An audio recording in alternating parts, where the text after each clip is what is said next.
down the rotation. They go straight towards the Bebop side. But Ice Cream Man from behind will take him out. So great job by the guys from Elite Four to keep themselves in this search and destroy on Octane. Ice Cream Man in your final kill cam. Back turned, of course, was the player of Apex. Such an easy kill. And just like that, you never know. The team of Elite Four Gaming, they could make a little bit of a comeback here. They could. 4 rounds in a row, though. Might be a bit of an ask compared to the one that Extinguished need. Now here on the scoreboard, over to the attacking team we go. And I'm going to start things off with Apex. He has been the bomb carrier. He's got 3 plants to his name. And a hard rush to A. It seems they're going for out through Broken here. They're going to have a few players to meet up against, though. They've got one out the back-hand side door. He should go upstairs instead and then try and come down from above. He will. Good play indeed there by Apex. You don't want to go rushing straight through. You want to try and get that height advantage from the enemy team. Now, he's got a bit of his teammates helping. He's keeping a bit of a distraction action happening. They have lost Endless, but they still have All Sorts and Jinxie to help him out here over at A. He just has to slow things down a little bit and pick up a few kills before they plant. Oh, there's All Sorts going big with that sniper rifle. Apex spotting a player, trying to get that Vector shut off.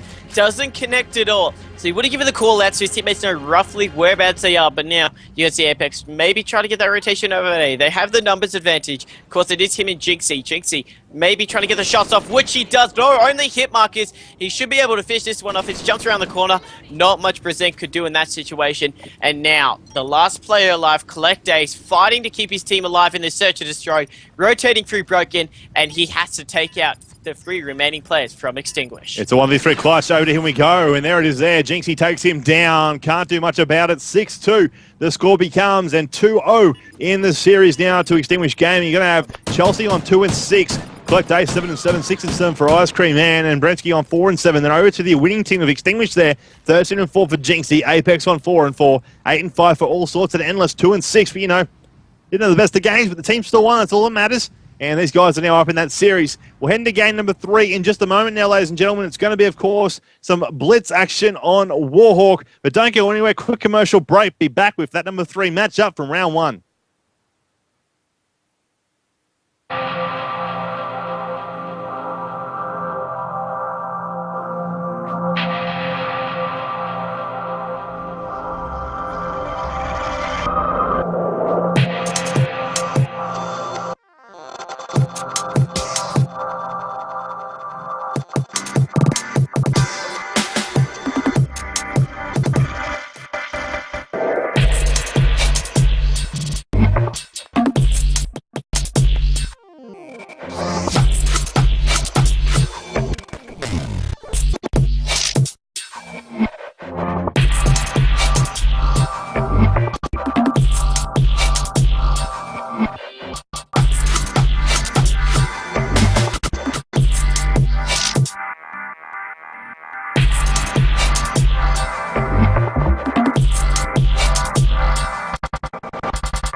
Welcome back, ladies and gentlemen, to game number 3 in this round 1 matchup between Extinguished Gaming and Elite 4 Gaming. Right now, we're on Blitz for a bit of Warhawk, Warhawk on Blitz, I should say, and these guys are getting set up for the match. I'm going to start things off with Apex from the winning team right now, which is Extinguished Gaming. Let's just see what these guys can do. Let's see what they're able to do. These guys have been putting in so much time, and they really do deserve the spot to advance further on, both of them. Of course, this is really the only chance the Australian and New Zealand teams have to compete against the world's best. This is why they're taking it so seriously. Of course, due to connection issues, it is impossible for Australian and New Zealand teams to even compete in cross-nation tournaments. So right now, we will get into it. Blitz Warhawk, as you said, or Warhawk Blitz, doesn't really matter, but Apex still on your screen. He's got that vector. He's already got 1 kill. Make that a double. Somehow taking out Collect Ace there and getting into great control on this right side of the map, pushing up towards that. It's actually going to be the bar section, just maybe trying to think which way to go. He wasn't actually going through the outside lane. Didn't pay off too well as he just got shut down. But giving his team some great support around that side of the map. But look at this. All sorts on the flank. He's picked up one, and he could potentially get the first point of the game, which he does. Just like that, the guys from the team of...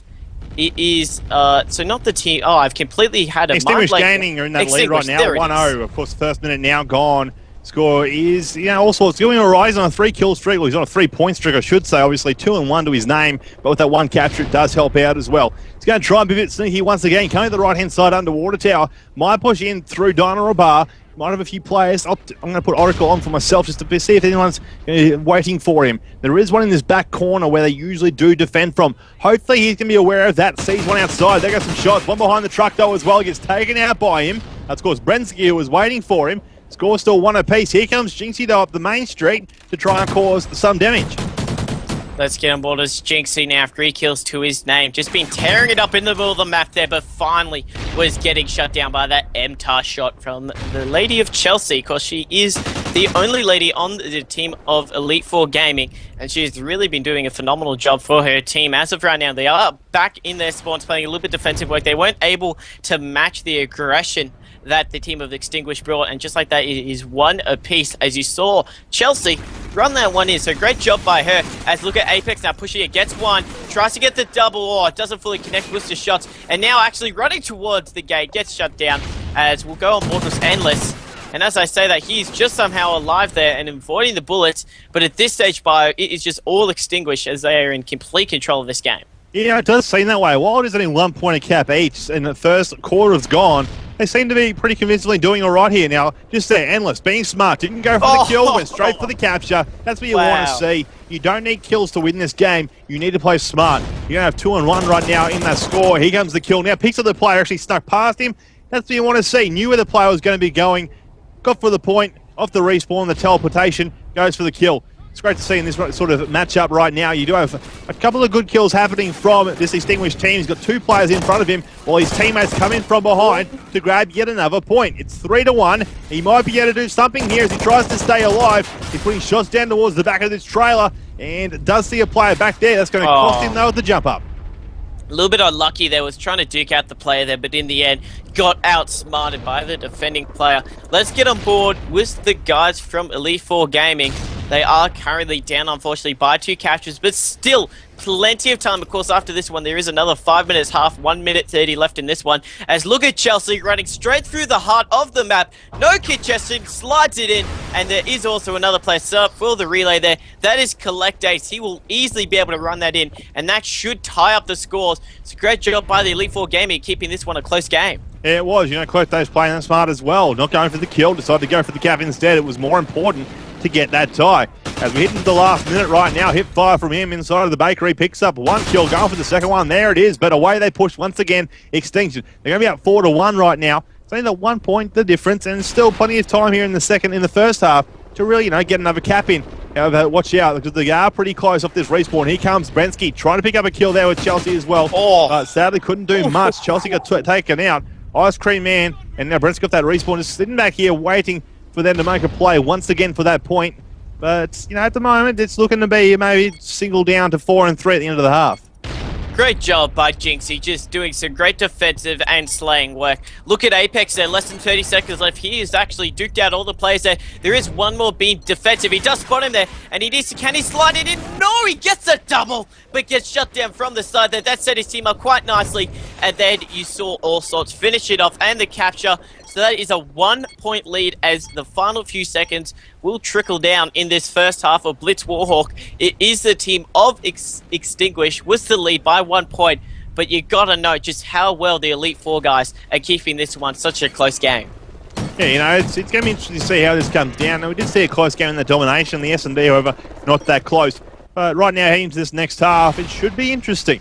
As, of course, they will change sides. Quick look at the halftime scores, though. We got 8 and 6 there for All Sorts. Going to have Apex on 7 and 6, 9 and 6 for Jinxie, and Endless on 8 and 10. Then, obviously, the opposition team of the Elite Four, it is, of course, Chelsea on 7 and 10, 9 and 6 for Brensky, Collect Ace on 8 and 10, and 4 and 6 for Ice Cream Man. Apex coming in this left-hand side, trying to pick up the first kill of the round. He won't get it because his teammate will, All Sorts, picking up the kill beforehand, but they are pretty much, making a quick little push for end of play for this point down that right-hand side of the map. You do see now Apex. He got that big kill. Oh, cannot avoid the bullets there which took him out. But look at Jinxie now. Last player alive in any real position. Takes him out. And there is a play from the side. Oh, that is a massive kill by Collect Ace to not allow Jinxie to run that in and get a hefty lead. Now, you do see Collect Ace being a bit defensive. So let's see. Look at Chelsea. She's been doing the main objective work, hasn't been too successful with slaying, but she does have the 3 captures to his name. But the rest of the team, they're playing very passive, Barrow. That's what I'm noticing from the Collect 4 squad.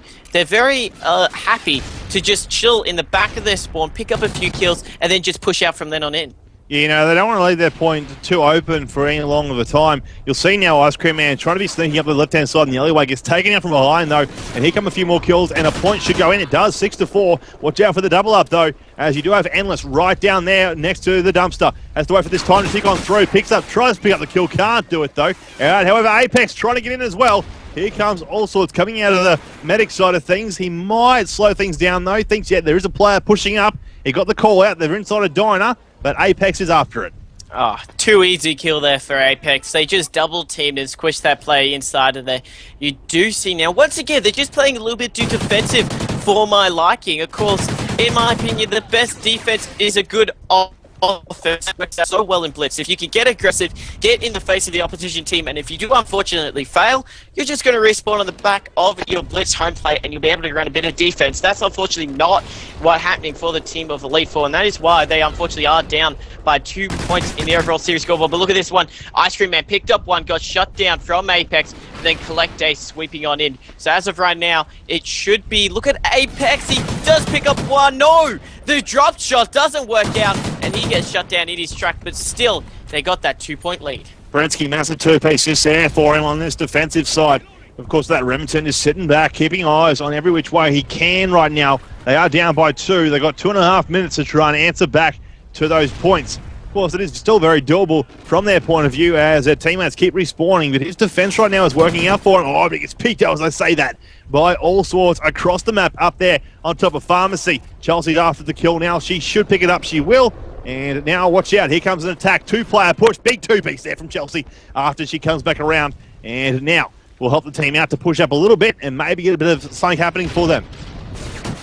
You do see now Endless picking up one, so does Jinxie. That is a 3 down for the team of Elite Four Gaming. Collect last one up, needs to go big. They're all respawning on their home plate, and this could be the undoing of them. That is 2 plays down. Jinxie going huge. Only 2 more up. Jinxie finally does drop, but then in sorts, All Sorts with the 2-piece and the capture. He goes huge. That is why he is 20 for 10 with 4 captures, 3-point lead for the team of Extinguish. They're looking to put the nail in the coffin right here, right now, Bio. You know, also still going right now. He did well in the domination on Frey. He's doing well right now, still picking up the kills even while he's red. 6 kills to his name. I think it might be only be a 5-kill streak, though, due to the capture he had as well. But he's still going off here because the points do add up. 23 and 10 are plus 13 right now. As he comes up around the corner, there's a few players waiting for him. He's going to see one down the right there. Tries to get the kill. Can't do it.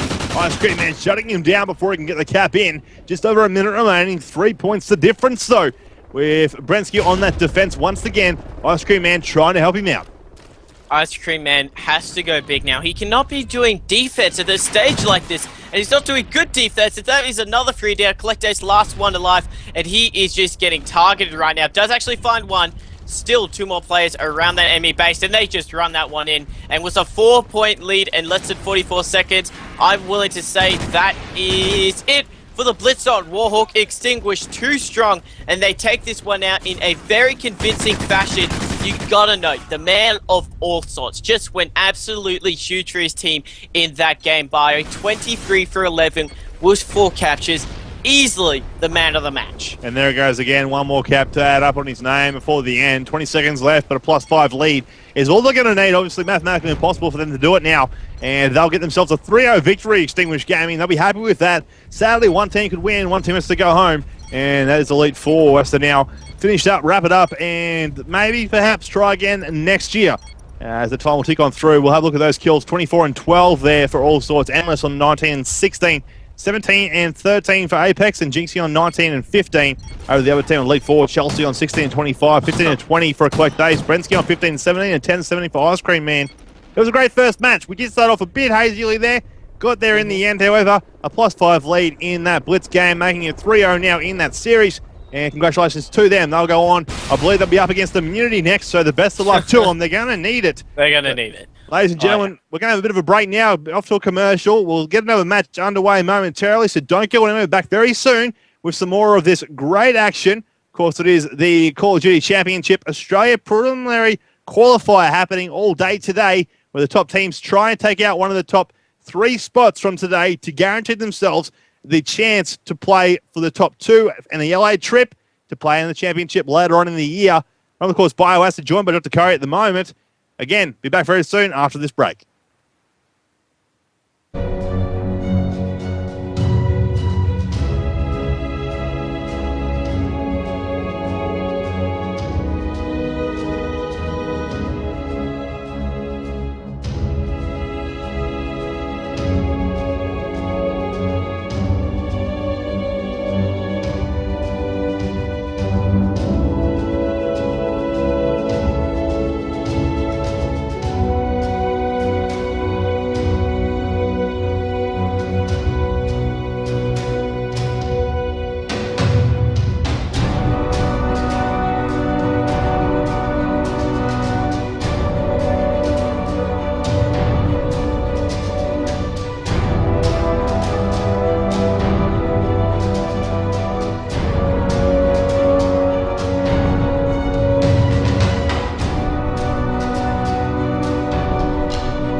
And welcome back, ladies and gentlemen, as we are back now with round number 2 matchup in this Call of Duty Australian Preliminary Finals, or qualifiers, I should say. This is, of course, going to be Avant-Garde we're up against now, and it's going to see them take on Team Taken, I believe they are. So it should be an interesting matchup. You know, these guys have played it out. Team Taken, looking at the actual, what they've played so far this morning, they won their first one against Assassin, 3-1. Avant-Garde, or Avant-Garde, I might call them, 1-3-0 in there up against the squad team. So it should be interesting here. Curry with round number 2, Octane, and on the bit of domination, see things off. Domination, great way to start it off, especially on Octane. Avant-Garde, easily one of the top 4 teams in the whole of the Australian scene. Be sure to watch them just go off. I know Octane is their map. I've seen these guys just scrim it, and the amount of different plays that they can actually break it out. I am just flicking through the plays there. I noticed 3 out of 4 of them running that smoke grenade. I'm going to call it right here, right now. Rush to B and tons of smoke everywhere.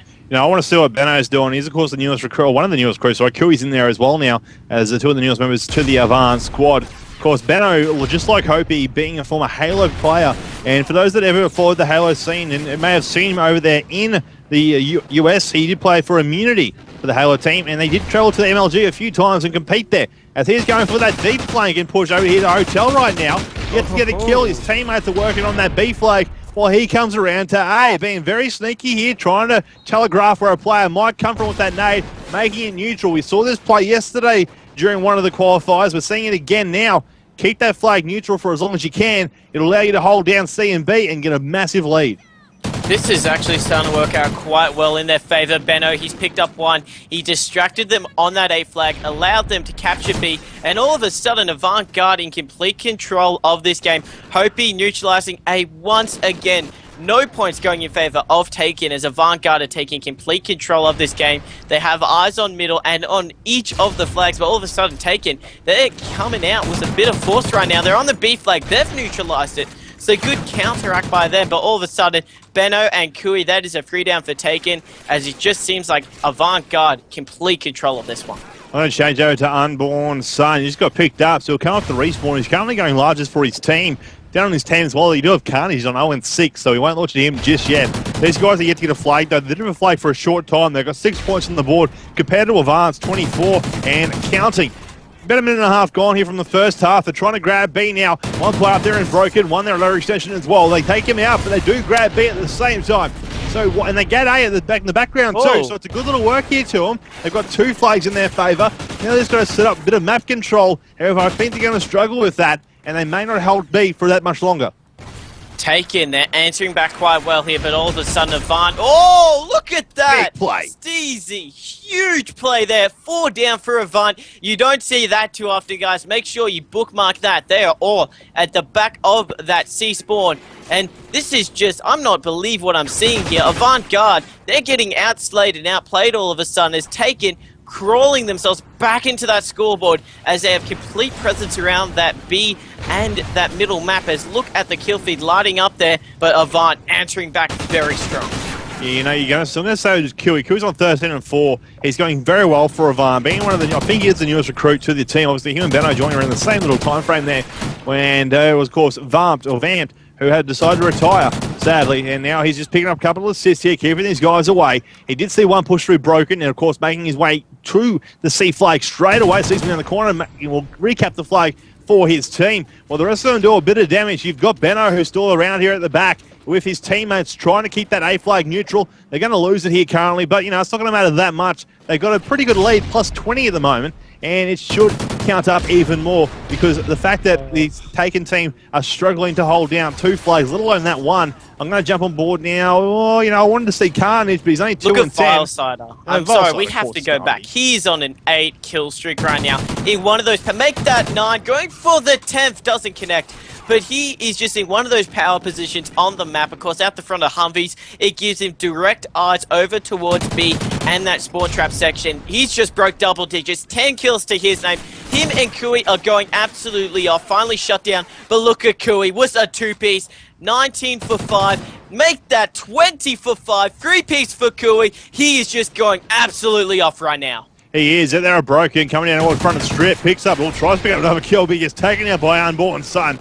Unlucky to him. While Benno doesn't have the most kills in the game, only 5 and 5, he's still doing a good job over here, just picking up a few little kills each time and keeping these guys Alpha A, or, holding it down. A complete domination to their team right now as they hit about the plus 40 mark or lead at 38-79. So there's a 41-point lead. Oh, bit of a jittery here on Benno's screen. Had to change over to Hopi. See what he's doing for the guys. They are losing C, but with the A and B capture in their favour, they'll just rotate to another side of the map, hold it down even longer, and just see what else they can do before the half runs out. That's exactly what they're doing. 3 down. Make that a 4 down, Hopi. Big 2-piece off the respawn. Avant-Garde in the final 30 seconds. They're going to finish it off with a triple cap. Maybe trying to break that triple-digit mark. Vilesider, he has been just getting those important guns. He's been important gunfights and engagements. He's been chilling on the top of Horn for the whole time, just picking off players left, right, and center. But look at Kui. 25 for 7. 26. He is just absolutely slaying his heart out right now. Avant in the final few seconds. They're going to break the 100-digit mark. And look at your final kill cam here. This just sums it up. Kui easily just won his team that half. Plus 60-point lead, as you'll see here on the kill cam, coming back up once again. There's one. And there it is. There's 2.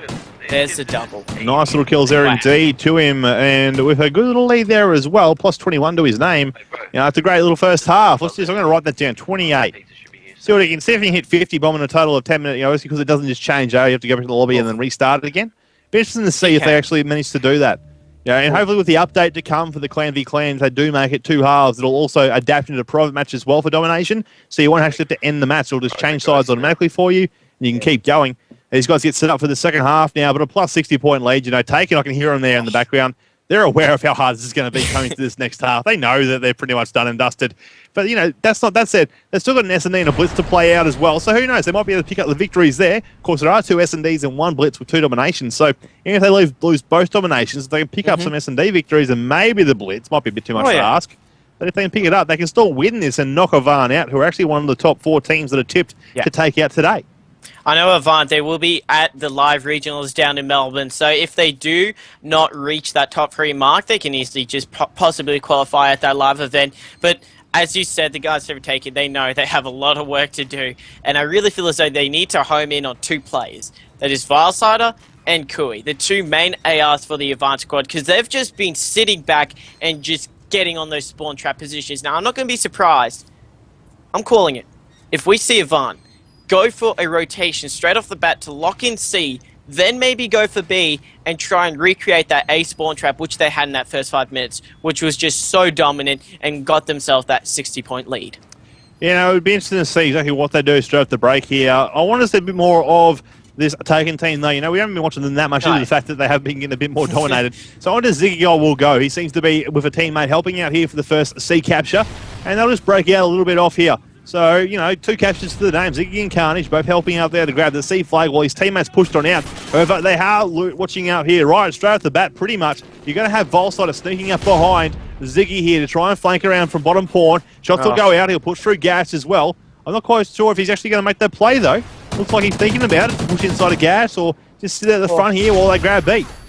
Looks like what they're actually doing, that early rotation over to C, and it's going in their favor right now. You do see the player Vilesider on that head glitch, picking up a player. Now let's see what he is up to as he is actually rotating over to C. He should be able to capture this and won't be contested by any of the players from the team of Taken, and it looks like Bio, in the first minute, this might be another triple cap for the team of Avant. Yeah, Vilesider will grab that C flag and retreat out of there. Now, it's a matter if they want to try and hold that down. He's got 2 players coming at him. He saw them both, I hope. One player going to poke. Oh, just as he poked back on out, he's got a teammate helping to back him up as well. It's going to be Benno, who is here. He's got no bullets in his gun, though. What is he thinking? He's got a nade. Kamikaze at Benno. As he comes in from behind here, he falls out of secondary, grabs the gun from behind, gets the 1, gets the 2, and will grab the flag back. You can see why they picked him up.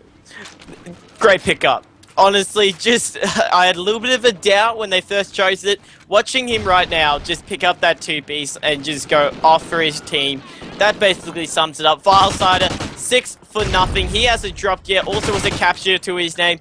The Avant guys, complete dominance right now. Taken, I'm almost safe to say they got this one in the bag as Avant. They're just steamrolling them right now.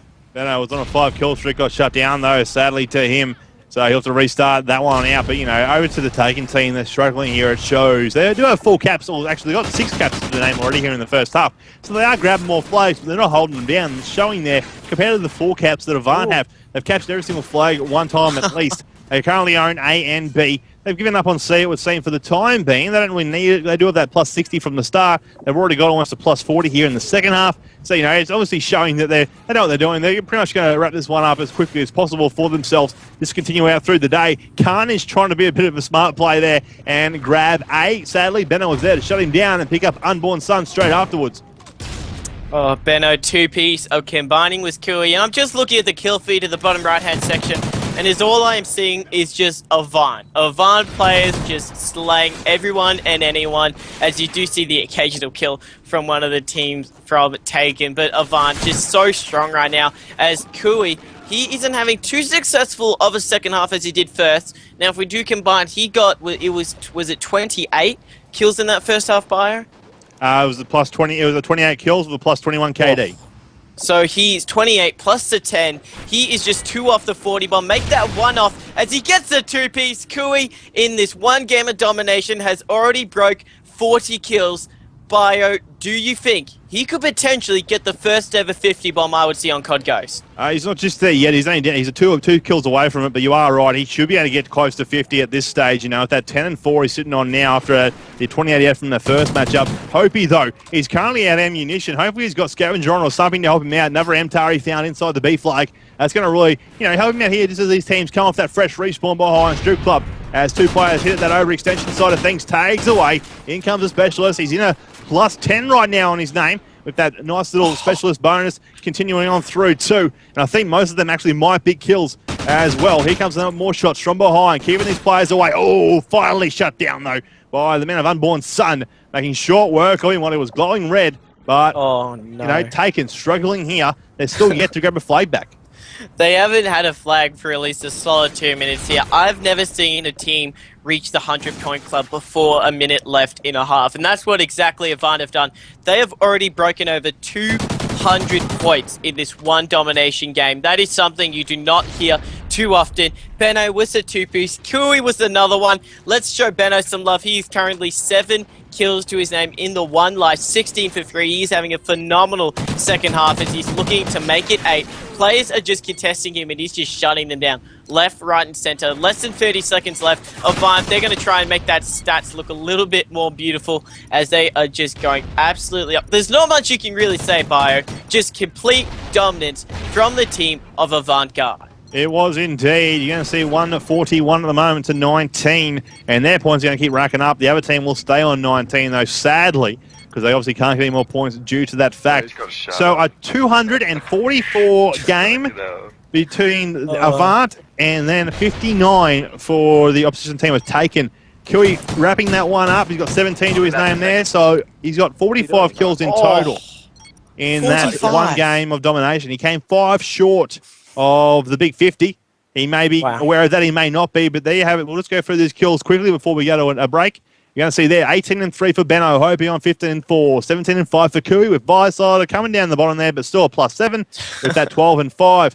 Opposition team have taken 4-14, 7-15 for Unborn Sun, Ziggy on 3-15, and 3-19 for Steez. That's only the one half, though. Just remember that there were 2 halves being played out. We don't see the ones from the first half. But ladies and gentlemen, quick little break about to come your way. Next up, it is going to be game number 2 in this round 2 matchup. Search and Destroy on Sovereign. Don't go anywhere.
Welcome back, ladies and gentlemen, as we come back in for game number 2 in this round 2 matchup. Of course, Avant just winning that one before domination on Octane, heading to S&D on the map of Sovereign. Of course, 2 players just leaving this then, so hopefully it'll be okay. I did see they left the game. They didn't actually disconnect or anything like that. They actually left, so hopefully it's okay, and they weren't ready or couldn't, they were having some issue, or maybe their classes weren't right there.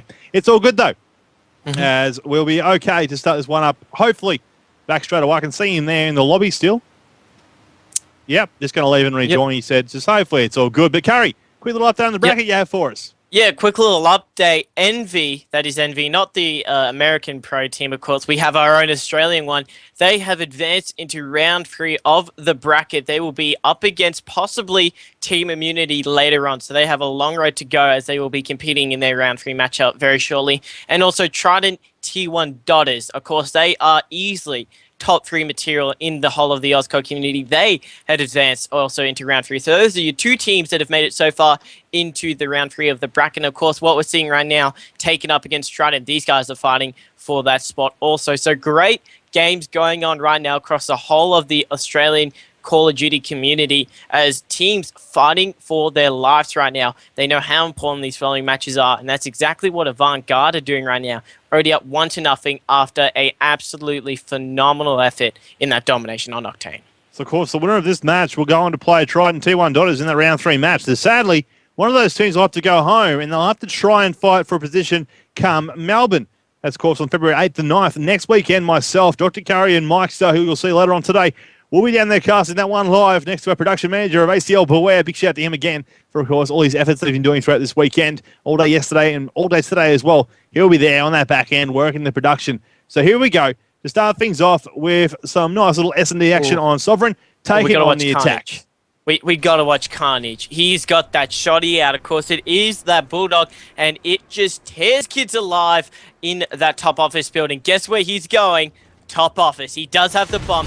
Let's see how he can start this off. As great start by Unborn Sun, taking out Vilesider, the captain of Avant-Garde. Hope he's sweeping on in, picking up a player of his own. So both of these teams coming out very fast and already trading kills. Yeah, you're going to see now as a 2v3 situation comes down to Hopi now by himself in a 1v2. Thanks to that trade-off Benno just had moments ago. Down through bottom, he'll push and have a bit of a look around here for any players he can find. Of course, Carnage does that bomb. It goes down in B. He knows they're here somewhere, but he's not too sure where they're scattered to, and there it is. The Bulldog comes out, and what a bite it has. Taking out Hopi becomes now a 1-0 lead in favour of Taken. Look at this kill cam by Carnage. I said you got to watch one shot. Oh, that gun is just honestly amazing. I'm a big fan of it, especially on this map. It just brings so much diversity, and it really makes teams be more cautious about rushing that top office building. So that is a great start for the team of Taken after losing that first domination game by a load of points. Avant, now on the aggressive side, let's see what they're up to as they go on board to somebody who's going straight into the action. How about the bomb carry? No, let's go on board as Hopi. The main slaying factor for this Avant squad didn't have the biggest start to the game previously, getting shut down after taking out one play, but he's going to cook that grenade, gets hit markers indicating there are a few players. But look at this, the man of Unborn Sun on that flank for the team of Taken. Yeah, you're going to watch out for that flank, of course, situation. Hope you're aware there are a few players over there in that map room. So Vilesider gets the call to make a push. Unborn Sun picking up Kui there, however, outside of Green. They've just seen Hopi jump across. He's going to try and challenge him, but a long shot there from Ziggy with the MTAR to take him down. Vilesider now in a 1v4 to clutch this round out for his team. He sees a few down here, but what can he do? Two-piece. There. That's going to help him out. Now a 1v2 instead of the 1v4. I can hear the Taken team in the background. They should be in party chat. Maybe not aware that they can actually utilize it here. So let's see if Vilesider can make a clutch. He's really got to start to make some plays now. Less than 25 seconds. Got to get the bomb down too. Only takes 5 seconds. Coming in towards this middle. He's got one. Can Vilesider do the impossible and get the 1v4 clutch? It is him up against Ziggy. Ziggy on the rotation through the middle of the map. Vilesider getting this bomb down at B. What's Ziggy up to? He's just chilling in red section. Has no clue where Vilesider is. Get on board back with the man of Vilesider. Gets the bomb down. The player is just below him. They are just inches, centimeters away from each other. Vilesider lying down pro. He's going to find it. Vilesider was the 1v4 clutch for Avant-Garde. He just went huge for his team. Big players indeed. Of course, on a 5 score streak right now with the 4 kills and the 1 plant to his name. We're looking to go off here in this next round too. It's great to come back, and Ziggy might be that happy with himself, but at the same team, the team did lean down too. Two players holding hands to start that 1-4 off, and Valsar took good advantage of that. On the attacking side, we'll go once again. Ziggy this time around. Let's see what he's going to do. Obviously, he would be a bit depressed and a bit sad with himself after that failure to try and take that one out. Failing the knife to kick things off here in the round. His team are all pushing up, though. In goes the name to Mapper. It could be a team kill, but Benno's in there. Benno trades off with one on board. Sun gets taken down by Steez afterwards. And there's Steve to pick up a second one for the round, making it now a 3v2. They still got to try and take out Vilesider. He would be running on a high and also combining with Kui. Such a great combination, these two. You got the close range engagements that Vilesider brings and Kui, who likes to just hang back a little. But look at that. Vilesider picks off one. It is all up to Carnage to defend this bomb. He's got that shotgun in hand, so he's got those close range engagements, but he's got the players homing in on him from the side. He gets taken out by Vilesider, who cleans up the final two players. Vilesider on a 6-kill streak right now. He's going to get that defused, and that is going to be an 8-point streak for him. Full specialist bonus for Vilesider, and it is still early days in this search and destroy. It is. Only 3 rounds gone. The 4th round about to kick on up, and of course, these guys will be keen from Avant to get more rounds underway and maybe finish this one up 3-0 if they can. Now, we're going to start things off with Avant, of course. We did start off with Hopi last time around, but we Kui. gotta watch File. Vile's going all right, but he is the bomb carrier, so he's going to make a bit of a slow push, I think. I want to see what Kui's doing, because he's going to work this early flank unless he goes ladder. So he's going to go straight through the bottom, come through on caution, and just hunt down for a few of these players. Now he's going to see one drop down in front of him. Doesn't actually notice him, though. He's going to push through the back office side of things. Has to watch out for that one player who is coming up behind him here. And there's the shot. There's the kill. Over to Vilesider will go. Now we'll go on board with Vilesider, the man of the match so far. Still early days. He's going to be coming towards server room. Picks off one, but from behind, finally taken down. Now Benno, last one alive. He gets a big double there. Can Benno get his own clutch? The last player alive, Ziggy, once again. Can he get the redemption after getting absolutely humiliated by Vilesider in that 1v4? He is on the flank. Benno has no clue where he is. I like what Benno's doing now, rotating through. Just heard the stun grenade go off, so he would have given the location. There he is. Benno trying to put some shots in. Got to cook that grenade. Go for the side. Can it connect with the player? It does. Only the hit markers, though. Benno, can he clutch it out? Deciding to go for the bomb plant. This could be bad news as Ziggy just hanging inside that server room. Decides to pull back. Smart calls by him. But Benno gets the bomb down. Player off to his right. Can Benno do it? Oh, he spots it, but no, Ziggy shuts him down. Clutch by Ziggy. He is going to get that defuse. Doesn't realize that he is the last one alive there. But great job by Taken to get themselves still in this game and not let Avant get a hefty lead. Yeah, it's going to be 2 rounds apiece now. Still plenty of time for that defuse will happen, but as you said, he wasn't that sure if he was the last one left. Avant still on a nice little lead here, but Hopi and Kui struggling a little bit there. Only 1 kill each to their name. Of course, Vilesider did take a lot of him up for himself. He's on 7-2, 4-4 there for Benno. And pretty much all evens across the board for the team of Taken. 3-3, 3-3, 4-3, then a 3-4 to make it up. As into the next round, we start up, ladies and gentlemen. And Carnage seems to be the bomb carrier once again for the team. It's going to head for that map room. Now, they traded off a few kills up here last time, decides against it, heads down bottom. A couple of concussions go on through. And it's going to be Unborn Sun who slows things down now as he just tries to lie in wait. Ziggy's been taken out first in the round. There goes Carnage as well. It's a 2v4, making it now a 1v4 for Unborn Sun. We'll stay with him. There's the round, though. 2 kills for the round to the Vilesider. And another one in the plus column for them in regards to rounds. 3-2 the score becomes. Great lockdown by Avant for that middle section and that B-bomb site. They realized early that the team attacking were going for that B-bomb site, and they just set themselves up perfectly. Picked off the first kill, and then from there, it was just as the cookie crumbles, the team attacking just fell on their knees as Avant just took that one with complete ease. That was a bit of a rhyme there. Didn't mean that. But Avant, they're going to be on the aggressive side here. Let's get on board with Samantha Benno. We haven't seen too much of him in terms of camera work, but he's using that MTAR, switches it off for the Remington. I love this play. Hanging back on the hecklish, making sure no one from Taking go through an early rush. Could work out quite well as a look at Hopi and Kui combining with 2 sniper shots of their own to make it a 4v2 situation in favor of Avant-Garde. You know, clearly that the rushes weren't working for them, neither were the smaller powered weapons. So out come the snipers, and they do a bit of damage here in the round. 4v2 situation, Ziggy and Steez both still alive. It seems that they're telling Kyle to come around to A. Let's make this push. They've got a few players up there already. B is pretty much locked down. Control room and war room was taken up. Out goes the trophy just to protect him a little bit more. The plant was about to start happening. His teammates decided to push on down and get set up a little bit here. You got Hopi working a massive flank. He sees one. Should grab that kill. Him and Volside are both double team for it. One side in middle. Tags away. Can't finish off the kill. Here comes the scope spraying. Trying to find the player, but only getting tags. Benos decided to challenge instead, but there it is. Finally, Hopi finishes it up. And 2 rounds in a row to Avant. Oh, look at Hopi with the spray there. They're the player below him. Ooh, Hopi trying to make a montage there. Nice quick scope by him to make it 4-2. Still in favour of Avant. 2 away from taking out this search and destroy. They will be on the defensive round now. They are so strong with their defense. I won't be surprised if they take out this next one, especially when you got a man like Hopi going off and Kui getting those early spawn snipes. But let's show some love to the guys from Taken. How about Steezy? Look at the play he's going for here, Bio. Bottom rush, I love the play. He's got support from the player behind him, and if this works out quite well, this could be a big round for the guys from Taken. It could be, but they've got to try and make it work in their favour. You're going to see now Carnage rushing up pretty hard and fast here. Shots are going out. Number one Sun's gone. There goes another one. Oh, finally taking him down. Struggling there against Kui. It's a 2v2 situation. Carney and Ziggy up against Volslider and Benno. Volslider having a fabulous game right now, though. 10 and 2 he's on for +8. And watch out, here comes a player. They saw him run in front of him. He decides to retreat back a little bit here.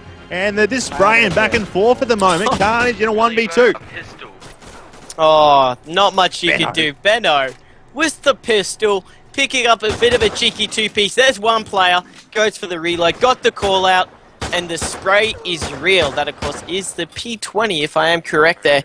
And that's going to be your final kill cam. 1 away is Avant from taking this one out and going 2-0 in the series. They're going to be on the aggressive round. I want to see who's going to go for that aggressive push from Avant, because they'll be able to set themselves up quite nicely, as it looks like all 4 of them are running the submachine guns, obviously wanting to go for that aggressive play. You see one player going down below, then Vile side of the bomb carrier going towards the right side. Kui now, Hopi actually with the scope in hand, showing some love as he, missed the shot. That is going to be bad news as 2 players drop for the team of Avant, as Vilesider entering back with a grenade of his own. So a good start by both of these teams, as it is the guys from Taken in control.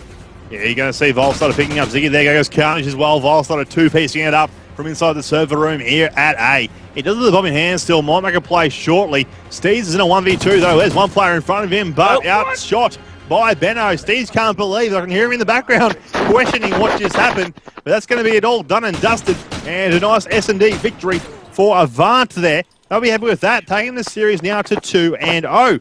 You're going to see now 4-7 for Carnage, Ziggy on 4-7, 5-7 for Unborn, and Steez on 4-8. But over to Avant, big game for Volsider, 13-2, 8-4 for Benno, Hopi on 5-6, and then 3-5 for Kui. Of course, ladies and gentlemen, this is the Call of Duty Championship Australian Preliminary Qualifiers, brought to you by, of course, Activision and presented by Xbox, directly here on mlg.tv/ACL. All the qualifiers happen right here on mlg.tv. All of our ones, both the actual ones online and at LAN, will be here. Of course, there's a LAN event next weekend. It is on February 8th and 9th in Melbourne. You know, it's going to be a great one, of course. That is the Australian and New Zealand LAN preliminary qualifiers. You know, it's going to be happening down there. Let's see what's going to be happening. But in a short time, quick little ad break. We'll change lobbies and be back with game number 3 for some Blitz.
Welcome back, ladies and gentlemen, to this round number 2 matchup between Avant-Garde and the team of Taken. Of course, it is 2-0 in the series to Avant-Garde after their domination efforts on Octane and a great little lesson to victory before on Sovereign. We're going to see now Blitz on Freight happening, and we'll get on board with the Avant team. They are doing a great set of work so far, and Volsider, who had a massive game to kick off the S&Ds, but Benno actually going off. Benno already was the 2-piece, pushed up into the opposition spawn, and he's just having a great series, make that 3 kills to his name, hasn't even dropped yet, and he's setting up for a relay. Avant in control of taking spawn, and they're starting to let the kills just reap on in, as you do see Hopey picking up one, picking up another, then Kui was his own. What I'm noticing from Avant, and they love to do this with the Blitz bio, is they just all run submachine guns, and they just get in the face of the opposition team. It works out so well for them, and it always is successful in their campaign to win. And already, in less than a minute, they are up 3-0. Yeah, they are about to make that 4. Benno with the big jump down to pick up the round, to pick up the point for him. As well, Hopey gets to put a cap down on his name, trying to do so now though. 4 seconds left before that one refreshes. He knows the play down. Did he just stick him actually? He did, but it came back at him. Ziggy with the stick to his face ran at Hopey and Kamikaze himself, but it worked out well for him, stopping him to getting that capture at the time, but not well enough. 5-1 the score becomes after 1 minute and 20 seconds is gone. Still on board with the Avant players. I just saw Benno run in another capture. He is currently on a 7-point streak, make that 5-kill streak, as he is running 3 captures and hasn't even died yet, Bio. You do not see that very often, especially by a player like Benno, as we'll show him more screen time right now as he's pushing through that top side of Owens. He realizes there are a few of the players all around him, doesn't spot any of them. Top Owens is his core, loves his position, make that 6 kills to his name. There is a player on the objective role, he's going to spot him, he's going to make it 7 and run in another point. 4 captures to the man of Benno in 1 life. You know, he's on 7-0 right now, plus those 4 caps. There's 11-point streak there. Specialist bonus is achieved, and he's going to try and pick up some more kills. As I say that, though, sadly, not good enough. First, the only person who gets some captures for the Taken team is Carnage. Here he goes again. He's putting caps back-to-back here for his team. So, you know, what they are losing is 9-3. He's trying to keep them alive as best he can. Coming out through red, his teammates there with him. They're going to take this long route to the actual flag. He hits the ladder by accident. And him and his teammate trying to make their play up there. Ziggy is picked up by Benno. Then Carnage trading off. He gets taken out by Kui as well.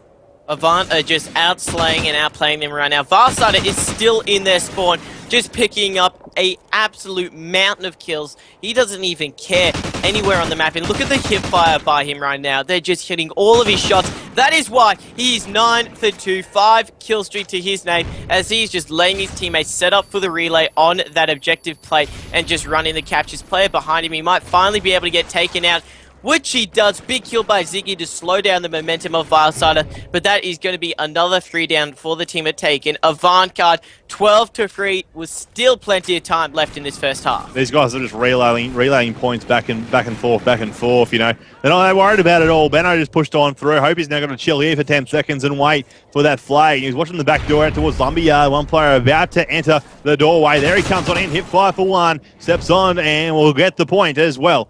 14-3, the score is currently -11. Taken team are down by, and they've got a minute and a half to try and answer back here in the first half, but I think we all saw this coming after the domination game we saw earlier, and then that S&D as well. We knew it was going to be a 3-0. It was going to be a bit too much to ask for these guys to answer back from, and there more and more captures go on through for Avant. You know, a lot of people said Avant would be top 4 material, but even though they are up against a quote-unquote lesser team, I'm willing to say they're top 2 material right here, because the way that they are playing as a team, their rotations, obviously their communications, everyone knows Vilesider for his comms. It's just honestly something, it's like listening to God. I'm sorry, the man knows everything that's happening on the map 24/7, and he just relays that back to his team, and there's always a constant flow of talk between the team. Vilesider still going off right now. Hopey, 10 kills was the capture to his name in the 1 life. Finally gets shut down as Avant, with less than 30 seconds left, about to break that 20 capture mark. Yeah, talking about comms, that's the one thing Kyle or Vilesider said to me. You know, Benno is one of the players that he really loves, the fact that his comms are just as good as his. Like they're both always comming, and having that sort of a captain role there with you, it really helps out, and it shows. while Benno may not be able to slay some of the times, if his comms are still coming out, it's really helping the team, and he's going off right now, so don't worry about that. A few players there trying to get on through for another point there. Kui, you're met by a player on the point. After the first half, it's going to be 20-3, a 17-point difference between Avant and the opposition team have taken right now. Quick look at those scores. 16-5 for Benno, 7 captures. 17-5 for Kui with 6. Hope he's going to be on 14-6 with 6. And Kyle, 15-5 with 1. Opposition team, 14-13 there for Khan with 3 captures. Unborn is on 8-15. 6-16 for Ziggy. And then Steve's on 2-18. Not the best of games for him, but Khan is the only one player from Taken with captures to his name. He is having a somewhat, I'd like to say, successful game, even though his team are losing by 17 points. But it's very hard to match Avant, especially when all of them have picked up the slaying role, and Vilesider, he's just been manipulating those spawns so well. You do see 2 players running defense, but somehow Kui just slides it in there in front of 2 players, doesn't have a care in the world, and still manages to get the point. Less than 20 seconds, they've already got another one on the board, and Bio, I want to call it. I feel as though Avant might be able to break the 40-point mark here. No, a 40-point mark I think they are going to be able to achieve. They've just got to get some more points here to start the second half off. So they are struggling a little bit, by this time in the last game they're already up by about 5. But they've slowed down a little bit here in the second half. So maybe from a defensive standpoint, the attacking guys prefer this side. However, they are still struggling, though. Kui just waiting for a player to challenge him here. No one's going to come on out. He's going to go for a capture instead. He's got a teammate on the stairs. There's 3 players here waiting for that timing to kick on down just so they can get more captures in. 23-4 right now, so it's 3 captures for Avant in the half, 1 for Taken. As I say that, though, another member goes on through, leaving Kui here by himself just to slay for a little bit perhaps, and then go for that point. Oh, Kui, please. As you said, just standing there slaying, and that's what he's doing, forcing the players from Taken to spawn in that back corner and near crates. He is just honestly a brick wall, and no one can get past him as he allows the rest of his teammates to just get to that capture point and run in all of those extra zones. As right now, Benno once again on a kill streak. Every time I look at the scoreboard bio, I'm just seeing one of the Avant players on a massive score streak, or kill streak, or point streak. That's just how well they're playing. Hopey will run in another one here. Actually, he does it. Finally gets shut down there. But Benno, he is on a 9-point streak, willing to say at least 7 kills in the 1 life to his name, as he will, I won't be surprised if he does break at least a 30 bomb here. He's making his way back down again for this point. His teammate's slaying out the front door. He goes on in. I think these guys are having fun. It's more or less a race to see who can actually get into that point before it resets once again. His teammates are still in there slaying away. He's still alive. Kui did get dropped, as is Hopi earlier off, when they're actually doing a bit of slaying roll there in the back of the Taken spawn. You see Volside, he's just chilling on the actual point. He's not even worried about it. He's just waiting for these guys to actually come on through the door and get some kills. But off the reset it goes, and off to Lumpiard he teleports off to. You're going to see a 30 to 4-point game right now. So 26 points the difference. 2.5 minutes still remaining. They need 10 more captures to hit the 40 mark. I think these guys are sort of starting to think, can we try for 50? Right now, Vilesider, he has only died twice in this 1 half, and he's got over 10 kills. That's just how well he is doing, and also got a few captures to his name. So I'm really loving the plays that he is doing, as once again, Kui going up. He just broke the 30 kill mark, 8 captures to his name, so he's also doing some objective work. Less than 2 minutes left, 32 points in favor of Avant. The team of Taken only able to get the 1 point in this entire half, just showing how dominant Avant are and in control of this game. They will be advancing into round 3 of the bracket, where they will be up against potentially Trident T1 Dottage. So that is going to be a phenomenal game up ahead. But you got to wonder, even though maybe the team of Taken aren't the strongest, Avant-Garde, they have got to have so much confidence in their playability right now. It's all about confidence and momentum half the time, and you're going to see that coming up in a little while now. Of course, a minute 20 still remaining on that clock, so a total of 8 captures only available to them in that time. They got 35 there. They can hit 40. It is possible still. 50 is out of their reach, though. You'll see 5 caps the enemy team. So in this half alone, ladies and gentlemen, 15 caps to Avant, 2 caps to the team of Taken. You'll see there, just I hope he was trying to challenge for it, got taken out, however, but in comes Kui. Kui's going to try and find a player at front door, takes him out, in goes the cap. 4 caps away from that 40-point mark. And there's a minute remaining. It is still doable. They're going to try their best to hit that mark. They'll be very happy with themselves if they do. Vilesider, he's on plus 15 in KD ratio, only 3 caps to his name, while the rest of the team are up in the double figures for those blitz. Kui sliding in another one. That will be his 11th capture. Hopi, 12 to his name, then Benno was 11 captures too. So all of them just sharing the workload as they get another point in. 30 seconds left. I'm willing to say they should be able to do this one, as you do see Kui on your screens now setting up on top of that capture zone. They need just one more to break the 40 bomb by 20 seconds left. As soon as that cooldown rate ends up finishing up, you're just going to see Avant homing in as there are two players set up. Avant-Garde, for the first time I have ever seen, breaking 40 captures in one game of Blitz domination, Blitz on Freight. Honestly, phenomenal job by them, even though possibly the team of Taken aren't as strong. You gotta give credit to Avant. They played a great series. They did, 41-5. It ends up at 32-10 with 14 captures to Hopi. Kui 35-9 with 12 captures. Benno 32-10 with 12, and then 27-11 with 3 for Volsider. Taken.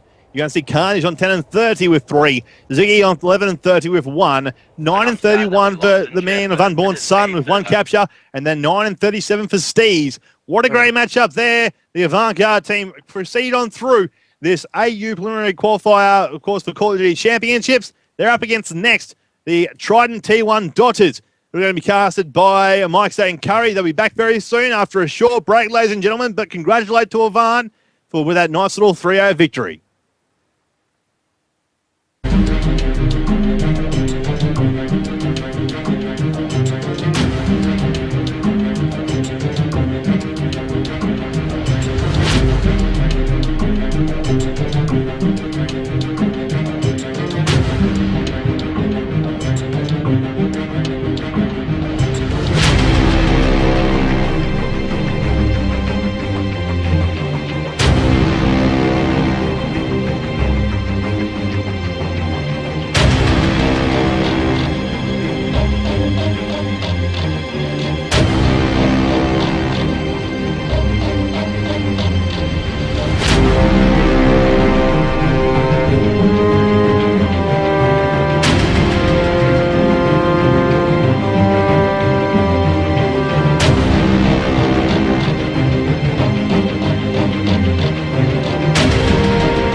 to be released. I just need to be released. I just need to be released. I just need to be released. I just need to be released. I just need to be released. I just need to be released. I just need to be released. I just need to be released.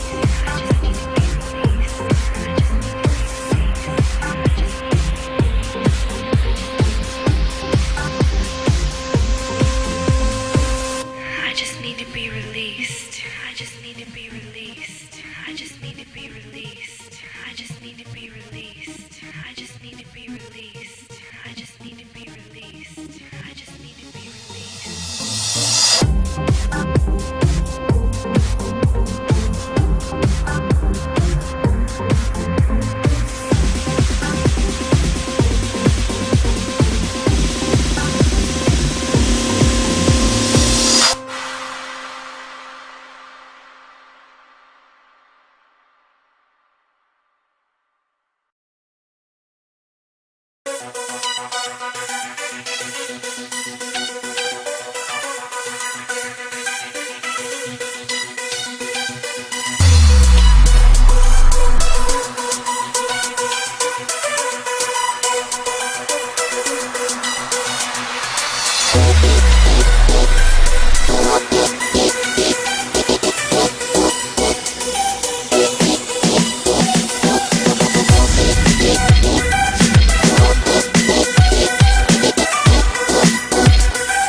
Welcome back, ladies and gentlemen, to the Australian Call of Duty Championship Preliminary Finals. Qualifiers, I mean, as we have Trident up against Avant. Now, just quick note, there are 2 Trident teams in this bracket. Is Trident T1 Dotters, which you are currently about to see, and Trident... Now, Mark, so you're going to have to tell me, how do you pronounce the other Trident squad? Trident INS, or Trident Insurgency, would be their full name. There we go. That's their full name there. And I have, of course, Dr. Curry. I'm joined by Mike's94. He will be joining me for this series and throughout the rest of the day. And we'll get Bioacid back in here later. But Trident up against Avant. Easily 2 of the best teams going around in the AusCOD scene, about to throw knuckles at each other. It will be a best-of-5 series in this round 3 matchup. Both of them fighting for that ticket for the Sydney qualifiers. Who wouldn't love to end up getting that trip and the chance to compete in LA? But it will be domination on Sovereign to start it off. Markster, who do you want to see to kick it off? I'm actually going to jump on board with Denz up first, actually, because he's going to be pushing through into Zig on Dom Sovereign.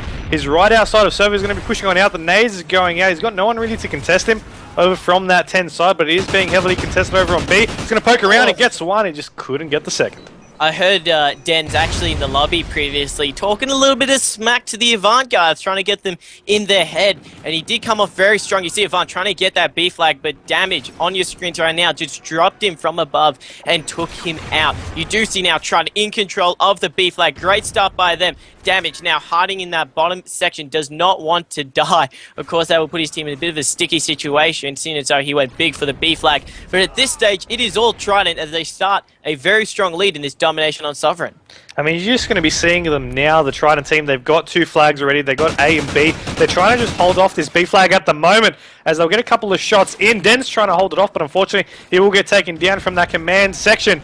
Izzy picks off one as well, but unfortunately, he'll get dropped. And now all the players are just trying to reset across the map, try to play back over on this B side. We can see just from overall map possession that Avant, they're in the lower foot at the moment. They're losing by a couple of points. They can still catch back up, but they need to go for one of those flags, B or A. Hope he's on it though. He's trying to hold it off. He'll pick off one kill. Nicely done there by him, and he should. No, he won't. He'll actually get shaded off it and taken down. Now that B flag is neutralized. Denz just went big there with the grenade, managed to stop the capture of the flag, drops on down, takes out Vile side of the Hopi, getting the revenge kill off him. Benno on your screens now, in top control. He should be able to take out the kill on the player inside the flag, but the fall damage will take him out. Izzy cleans him up as all of a sudden that B flag in control of Trident once again. Look at the scoreboard there, Mike. 12 points in the lead for Trident. Still plenty of time left in this game, but at this stage, you got to give it to the Trident boys.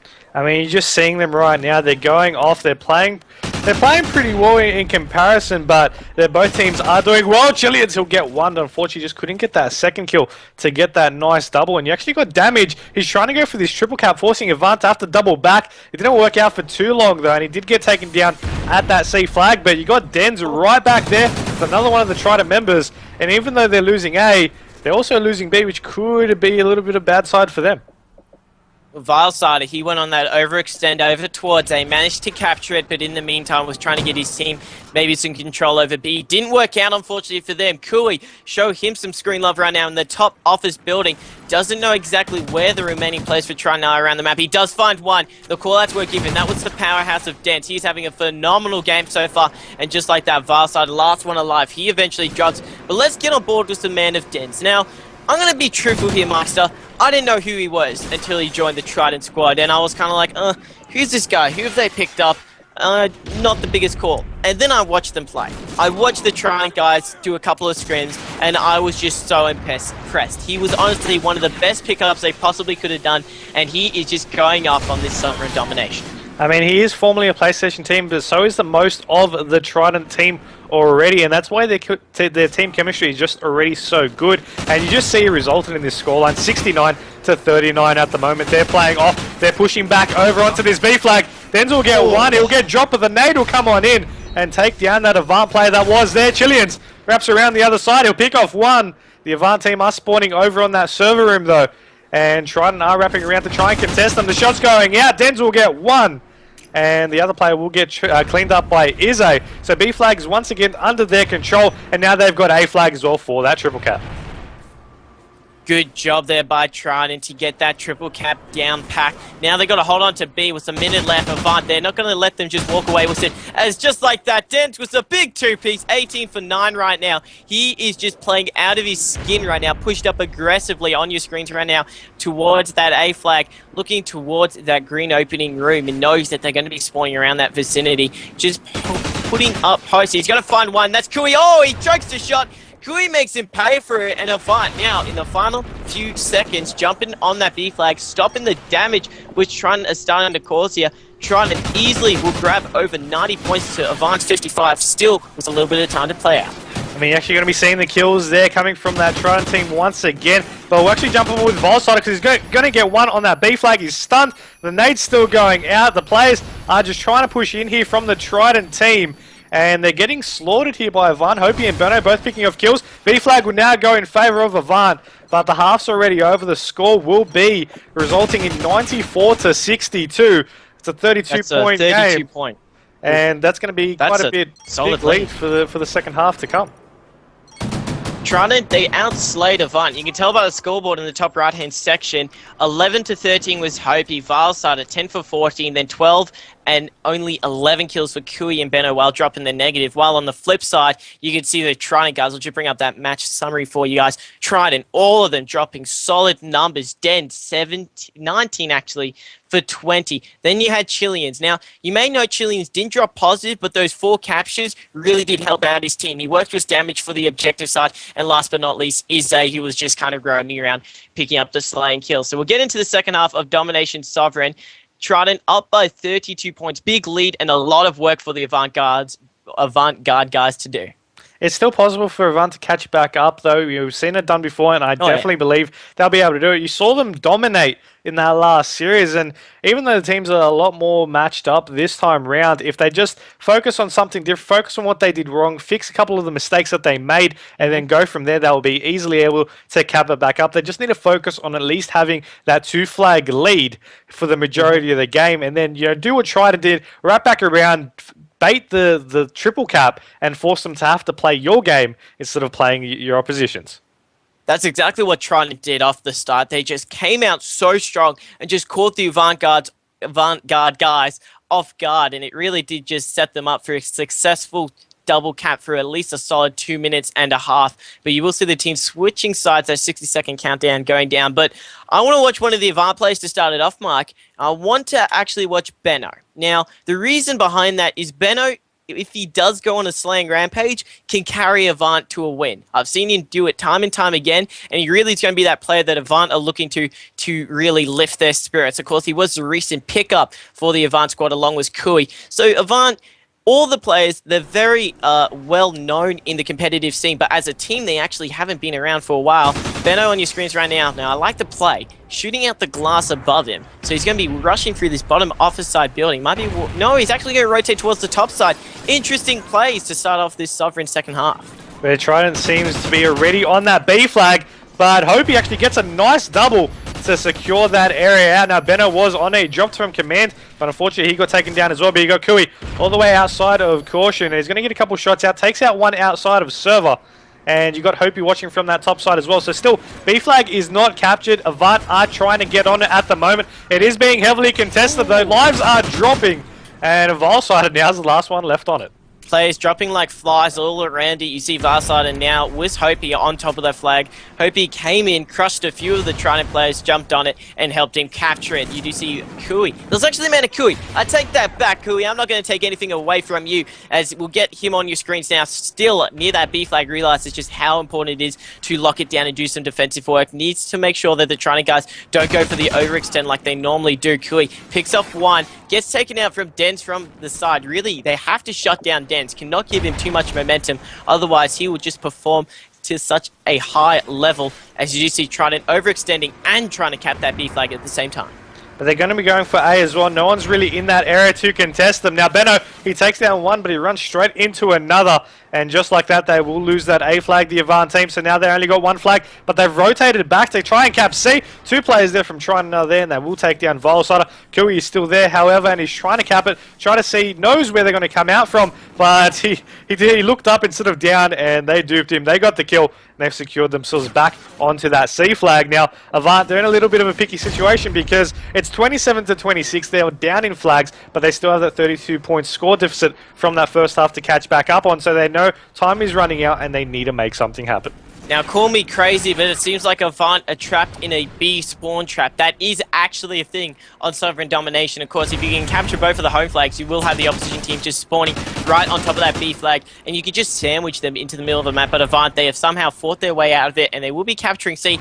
But in the meantime, that has unfortunately pulled them away from B, as the Trident T1 Dotters will capture that and regain control of the middle of the map. But really, Mikester, the team from Avant, they're going to have to lift it, because unfortunately, they still do have that 30-point deficit from the first half, and if Trident just keep this second half relatively close, they'll easily walk away with this map number 1. Well, Avant know that, and they are trying to capture that B flag. They've got it, and they're trying to rotate back around and try to hold all capture points that they currently have. Now, you see them across the map right there on your screens, that they are trying to rotate. The kills are dropping, but the Avant members are dropping with them. B is being contested. Nade's going out there from Volside. It will stop it for the moment, but it's not really stopping too much. And a nice play there from Avant. Not too sure if you noticed that one, Curry, but they actually went over to the A flag, and instead of capping it, they went back to the neutralize, so Trident will still spawn in that area, and it allows them to not get any points at that time. Well, yeah, they didn't want to mess up the spawning too much and just wanted to stop the guys from Trident from getting some points. Damage just picked up a huge kill on the B flag. Meanwhile, Varsider decided to overextend over towards A. He got shut down by Dens. That is a big kill. Meanwhile, Kui trying to defend B. He gets shut down from Izkatu, also known as Ize. As you see, Hopi trying to get on a rotation. Benno on your screens now. He's picked up one, trying to get towards that B flag and get Avant some control. They have a lead, but Mikester, it's almost safe to say Trident Tier 1 Dotters got this one in the bag. It's all they got to do is get towards B and stop the points from Avant. But unless they get a triple cap with a final minute remaining, Trident already got this one. I mean, that's exactly right. You have that 1 minute left, and you see B flag. It's already being contested. Two players there. The Avant players are dropping. Oh, and just like that, they don't even have any flags under their control. Volsider tries to wrap back around to C, but he gets stunned, gets dropped. And now a triple flag to Trident to just put the final nail in the coffin. Trident, they, as you said, put that final nail in the coffin. They've hammered it down on the Trident guys, stopped all of their momentum. The Avant guards, the Avant guard guys. That is such a tongue twister. Try it out yourself. But they will be trying to capture that C flag, stop all the damage which is happening right now. And speak about damage, he is having a great half. 14 for 11 with 2 captures. We'll get him off the fresh respawn, and we'll see if he can finish off this Sovereign Domination in a good fashion. I mean, you just see their kills and deaths right now. All these players in the game are doing pretty well against each other, but fortunately only one team can take these maps out, and you're going to be seeing Trident taking out map number 1, but no, we still have many more maps to come into this one, Curry. I mean, it's S&D, and then the Blitz coming up next, and I definitely don't think it's going to go down to the 3-0. I think it's going to be going down to that 5th map. That's my prediction for it anyway, but I mean, you're just going to be looking at these two teams, and yeah, that domination game in the second half, it was a lot closer, of course, than the first half, but I think it just took a while for Avant to finally warm up in. Hopefully that might be the case. We'd love to see a hotly contested game, but I look at that scoreboard there. Only one player dropping positive for the Avant-Garde guys. Of course, that was the man of Benno. As we'll bring up that match summary for you, he went 12 for 11. The rest of them dropping negatives. Then on the flip side, you can just see that objective work done by Chileans. He decided, instead of going for some kills, I'm just going to get the captures along with Ize and damage. So great job by the Trident guys to take out map number 1, best of 5 series. This is, of course, round 3 of the Australian Call of Duty Championship preliminary qualifiers. We'll go to a quick little commercial break, guys, but until then, we will be back shortly with the Search and Destroy on Warhawk.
Search and Destroy will be the game mode, the map, Warhawk, in this best of 5 series. Of course, is round 3 of the Australian Call of Duty Championship preliminary finals. Avantgarde up against Trident T1 Dotters. I got to keep getting mixed up. There are two big Trident teams in this competition, both of them still alive and kicking. And already the T1 Dotters team up 1-0 in the current series. They're looking to make it 2-0, as I'm getting a lot of tweets coming in supporting the Trident guys. So you guys feel as though maybe they'd be able to take this one out. But let's start it off with one of the Avant players. How about the captain, the man Valsider?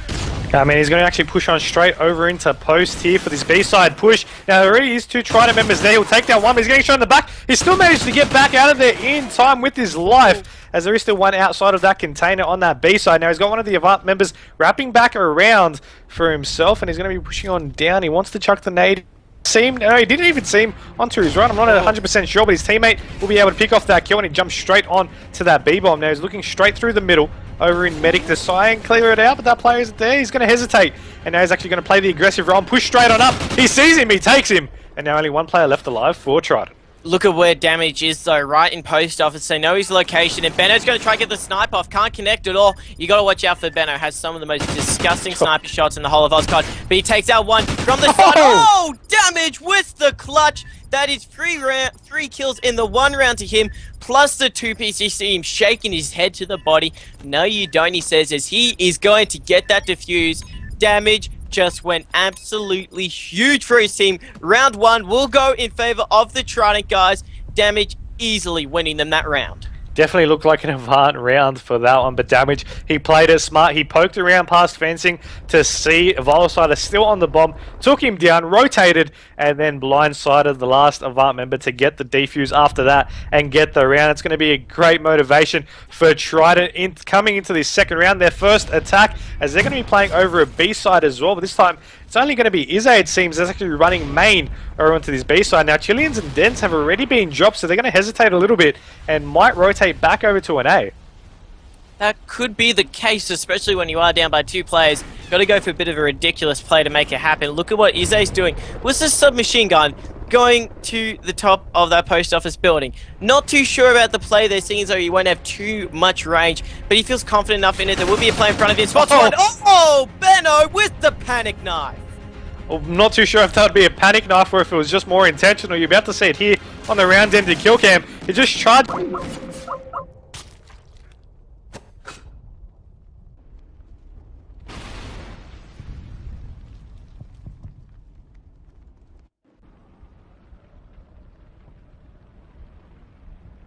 I'm moving!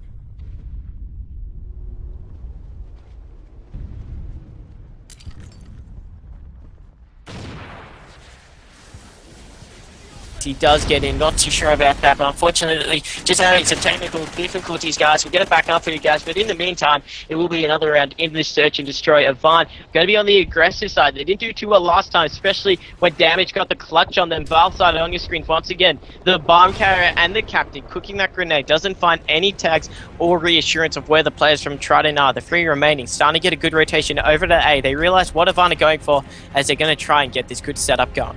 And they're trying, but it's all about actions, not just talk, as they're going to be going over to this B-side once again. He's planting it on the edge. A nice play there, but Hopey, he's checking on straight forward. He will get taken down, but it's allowed enough time for Valsider to actually get back out of there. You can see by the map the 2 Trident players that are left alive. One in towers, on the side of gate, and that just means Dens now over on towers. Last one alive. He knows there's one around that gate area, or at least watching it. So his angles are tied at the moment, but he's actually going to be going straight for the bomb site. Interesting play by him, and he really does have to, especially with 3 players remaining. He's got the long-range engagement guns. Well, there's 20 seconds left. Avantgarde, they got this one in the bag. Look at Valsider, snake in the grass, and he will just pounce on Dens there for your final kill cam. You see him looking at the bomb there through the bottom of the fence, and Dens just walks right past him. Easy kill for the man of Valsider. He is topping the leaderboard for his respective team along with Benno. That is 2-1 in favor of Avant. They're proving a lot of people wrong, especially with the predictions coming in. Lots of people saying Trident will take this one out in dominant fashion. They will have a chance now on the aggressive side to get another round.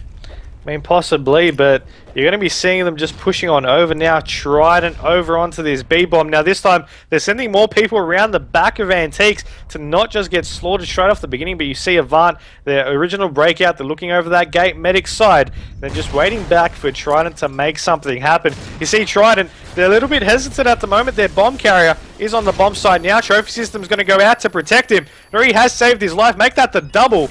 And the shots are going out though, Benno! Oh! Or Hopi, sorry. Hopi. Getting the double kill for that one, but and now it's a 1v2. The doubles from all of the players here. Dens gets his own, and now the players are homing in on him. He just spotted both of them. This could be colossal. There is one. Can he get... Oh, no! Varsider shuts him down there. Big plays by the man of Var. Shoot the body in the celebration. Oh, someone please get me a doctor, because I'm having heart palpitations here as my heart just skipped a beat there. If Dens actually got that 1v4 there, Mike, I don't even know where I'd be. Whew. Well, yeah, speaking about doctors, I thought that was meant to be you, but you I gotta catch my breath. You saw two doubles by the end of that, and it was just an amazing play there by both of those teams. But you see the scoreline at the moment, 3-1 to Avant, and they're just playing off right now in this S&D, unfortunately, having to end the game at the moment. Seems like just some random has joined the lobby, so they're just gonna end it. Give him the kick and then start it back up again. It will be 3-1 still in favor of the Avant guys, as we'll try and sort it out. But that's not the point. He says he's got Spectre's clan tag, but that is not the point. You should be joining session, guys. Hopefully we can sort that out. But we'll bring it back to the cameras for you guys. I'll give you a quick little recap of what we saw in that half. As I do have a little bit of a match summary here. Filesider, 5-for-1 was 2 objective plants to his name. Easily the man who went off for Avant. And then also on the flip side, you got Dens and Damage. They did a lot of work in terms of slaying capacity on the Search and Destroy. So we'll get back into it. It will be 3-1 in advantage of the Avant guys. They're looking to finish it off hard and fast right now. But Trident, you never know. They could be on a bit of a rebound. I mean, that 3-1 though for Avant is definitely going to be a bit more of an impact to them. They're halfway there to taking out this map, and they're definitely going to keep it going after that. But that short little break might have been what Trident needed to just refresh and reset and be able to go from there. We are still waiting on one of the Trident players to actually go onto his team, but original breakouts. We're going to be seeing Avant back on the attack again, and it seems like B is where they want to go at the moment. It seems to be working as well. B is just such a strong bomb site to defend. If you get a good setup going on it, it's almost unbreakable. That's why so many players like to just go they just basically put their heads out and they just run for it. And that is really what Avant were doing in that first 4 or so rounds when they were even being on the defensive side, and it worked out in their favor. Now Trident, they are going to be on the defensive side this time, as we will go on board with one of the Avant players. Mike, who do you want to watch? I think I'm going to jump on board with Hopi. He got the double for his team that last round, and I want to see if he can do it again.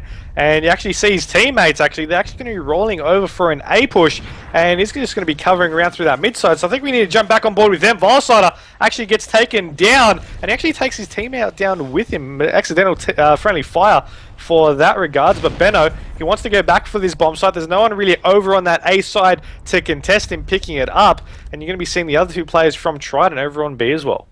Just got a quick message from the owner of the Trident guys, and he is just so thankful for the support and the performance that the Trident guys are doing. They're doing the organization proud, and right now they are so still in this series. You cannot say that they're down and out of it, because the way that they are still playing this is phenomenal. 2 players are left alive for Avant, Benno and Hopi. They need to combine and get some good communication going, but Trident, they're homing in on them. They know their locations as they're trying to get that bomb down. It does go down at the hands of Benno. He's now 2v2. Damage, and it was actually Izzy and Dens up against Hopi, and Benno now is just up to Hopi.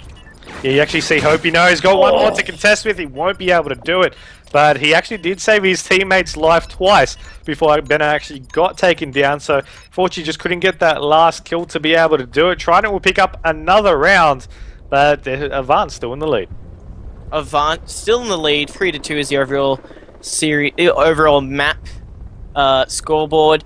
As we just had to end it. If you're just wondering what happened, we had to end it due to someone else joining session, but that's not the point. Still counting all those rounds that we saw previously, but Triton are up 1-0 in this series. Let's get on board with Dens. He is currently on a 2-kill streak. He went big the previous round, getting 2 important kills to set his team up quite nicely, and he's just put his head down to run straight towards that A-bomb site. There is a player in the corner in front of him. He maybe got a bit of a call out there, checks it, but in fact there isn't a player there as he decides maybe to poke out of this American workshop. And you're actually going to be seeing him playing a little bit slow here, but you got to keep in mind that he's the only player over on that side. The rest of his team is over on this B area. They're going for that bomb plant as well, Trident. Ize's nearly got it down. The shot's going past. One player will get dropped. That being Chileans, and Ize just jumps past the nade to stay alive. But Volsider will take down Dens. That means 2 players left alive for Trident. But it makes it easier for them because they just need to play defense here and guard their bomb from being destroyed. You see Ize getting a nice kill there, but unfortunately getting taken down. That means damage is the last one, and he'll take down one for himself, leaving 2 players left alive for Avant. You can't see them by the map. They're over on the bomb. Oh, can he do it? I like the play he's doing here. He's just chilling back. He's got eyes on the bomb. One of the Avant players will challenge him, and that will be Benno. Good job by them to get some strong communications going as Kuya will get the defuse, and that will be 4-2 in favor of Avant. Mike, they only need 2 more rounds. They will be on the aggressive side last time, as they were last time. They're very strong with their B pushes, but as I say that, I wouldn't be surprised if they go for an A. Now, don't say I'm crazy. Don't say, Curry, what is wrong with you? Because they've really just been going for that B time and time again. If they switch it up now, could easily catch the Triton guys off guard. Well, the thing you got to remember is that they went for an A last round and it didn't work out for them, so they might just want to go back to B because they know it worked. But you're actually going to see Volsider. He's getting contested by 2. He'll take one, Benno will take the other, and a nice save. But he's still got one more to deal with. If he pokes right outside here now, he needs to just poke it. Just needs to check to the left. He sees that player there. The nade won't be able to pick him up, and 2v2 situation it becomes. Meanwhile, a player on the flank, Damage, voted Australia's #1 search and destroy player. He wasn't unable to fully do it. As Hope he will clean it up, taking out Dens. They did have the numbers advantage, and that will make Avant 1 round away from taking out this search and destroy and tying up the series 2 apiece. Look at Hopi. Was the 2-piece final kill cam. He got the call out, aimed it down sight, and just pulled the trigger. Avant 1 round away. That's right, and you're actually going to be seeing them back on that defensive round, so they might play a little bit better there for them, but Trident, you know, they're going to be mixing it up. They're going to be going A themselves this time around and hope it works. There's only one player from Avant actually going there. The cause could be going out, though, as we do have a couple shots going out, and the Volsider getting taken down, so now the Avant members will be resetting, going with the double. Unfortunately getting dropped, but now Hopi left in a 1v2, definitely better than a 1v4 any day of the week, and they Trident still need to go for that bomb plant. If there's one player you want left alive, it is Hopi. He will go big when it's needed, and he's decided to lay prone out the front of A. He's got the headset cranked up. He hears Dens. There is one more play. He's actually turned his back to him. That is unfortunate for Hopi. They turned around at the wrong time, and Chileans was in the right place at the right time. He's going to be a final kill cam, as you see Hopi jumping through the window. And it's such an easy kill for Chileans to keep his team in the search and destroy. That will make it... You're going to have to correct me here, Mike. That will be 6-2... No, that's going to be 5-3. Still in favor of Avant.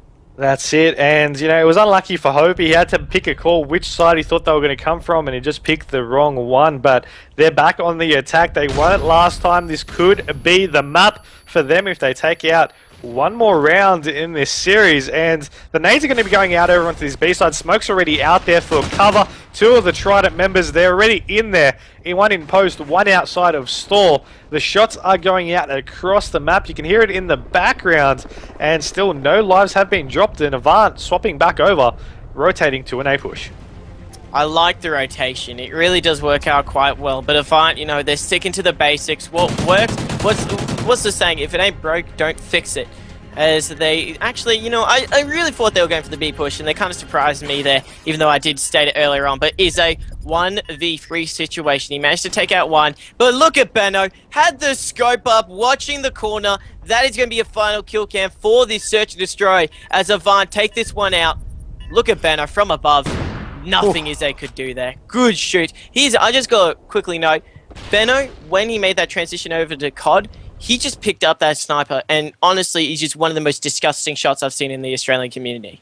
He's just been putting it to work more or less, but that'll be the map for that one. Avant will take that one out, evening the map count to 1-1. So we got the Blitz coming up next, and we've seen Trident take out the respawn domination, but Blitz has always played a bit differently. Teams play differently as well, and we could still see Avant take that one out, and possibly continue on like that. Like I said, I'm calling a map 5 game, so we might eventually see that happen. Well, it will be a blitz on Octane, so it is a long-range map. We did see the previous game against Avant. Well, the previous series, which involved Avant, the blitz was just, they dropped 40 caps, and it was honestly so dominant, and they just played very aggressively, so I'm not too sure how they're going to bring that into the Octane scene, so how big of a map it is. But guys, we'll go to a quick little commercial break. We'll be back shortly with map number 3 of this round 3 series. It is Avantgarde up against Trident T1 Dotters live at the Australian Call of Duty Championship qualifiers. We'll be back shortly.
And welcome back, ladies and gentlemen, to this map 3. Will be a blitz on Octane between Avant-Garde and Trident T1 Dotters. Sorry about the late entry, just had to sort a few things out. But we'll get straight into the action with the Trident guys. Den's on your screen as already Trident up 6-2 in total cap points. Yeah, unfortunately, we did miss a little bit of the start, but you already see just from these overall scores, Trident have already gone at it. 2 minutes of action already being played, and as you mentioned, 6-2 being the scoreline. Damage is going 10-1 with 2 captures. That just says it all. That is a great start by him, as I'm just flicking through the players right now. I do see Damage doing a bit of defensive work. He managed to pick up Hopi there as Vile started answering back, taking down Izay. So fighting for middle map control, these two teams right now, Markster, as you do see Trident still with such a big lead. It was the man of Damage, Dent, and Chileans who just set up nicely on the Avant-Garde home plate and then just let those points just roll on in. Avant now on the back of the spawns. They need to start to make some plays. I mean, you just see them pushing on in here, ready going for another cap, and there we go. Ready, Trident making that 7-2, just dominating in this performance so far.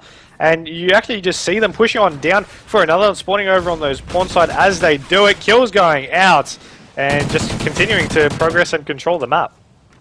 Let's see what they're up to right now, controlling the engagements, as you said. And they have such a lead right now, 7-2. 5-point lead in a game like Blitz can be game changing, especially on Octane, where it's such a large map. Teams that have good structure and communication can very well set up and lock it down. Right now, Izay on your screens out the front of 18-wheeler, just making sure no one from that strip club section tries to make a play through the left side of the map. As you see him looking towards Humvees, realizes it could be a hot spot, but his teammate at Damage doing some work, but he is finally shut down by the man of Kui, as Kui gets a nice little 2-piece there. I mean, you're going to just see them, yeah, as you mentioned, that 2-piece is just going to set them up for another one, but yeah, it's still big score deficit. I mean, it's not too big of a score deficit to come back from, especially in this first half, but they're trying to push on forward, they're trying to get those caps in, but they're just doing the same for them. Avant not getting as many as you would have thought coming into this one, and still got 52 seconds to change that, however, and it could be, like we saw in that first half, just a little bit slow to come into. Izay was the panic knife onto Hopi there. They're just setting themselves up quite nicely, but you can tell with the minimap in your top left-hand section, trying to just keep funneling into the middle of the map and stopping Avant from really making any plays. Plus, picking up those important spawn kills is just working out in their favor. Avant now stuck in the back of the spawning, as you do see Trident applying the pressure with the final 30 seconds left. They did have a big score, but now it is only a 3-point deficit. So anything could really happen here, Mike, as Avant getting themselves into this one, but Trident still in complete control. That 3-point scoreline is definitely a lot better than what I was talking about a couple of seconds ago, but the half's about to end, and you just see Den's actually on the defense here as he gets the shots on it and denies Avant from getting that cap. That was Hopi who was trying to go for that last second cap on in, and there we go. 8-5 will be the first half score. Still the second half to come though, still 5 minutes more action coming your way in this Blitz Octane, and you're about to see these two teams just go at it again, and you know, maybe just like we saw in the domination, Avant just make it into a lot of a closer game come second half. Exactly right. I'd have to agree with you on that one. As Avant, they could be very aggressive in their Blitz game modes, and I feel as though that's not working out too well for them. As we'll get on board with the Avant guys, see what they're up to, as they need to take down that power horse, also known as Damage, who is currently 18 for 6. He just goes into the middle of the map and just tears it up, as you see. Grenades coming out from the man of Hopi there. He gets shut down just like that. Benno, last one alive.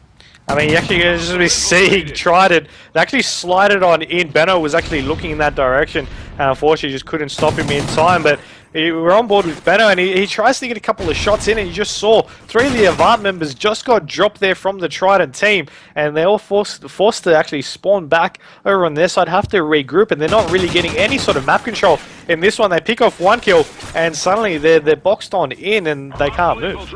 Especially with 5 points getting boxed in like that, you can almost say it's GG right there. Damage is really been the main player for the team of Trident, which has been able to apply so much pressure and just allow for them to set up on those spawn traps and those big, disgusting head glitches You just see Dens get a blown-up kill on the man of Hopey. Hopey's got to show more awareness than that.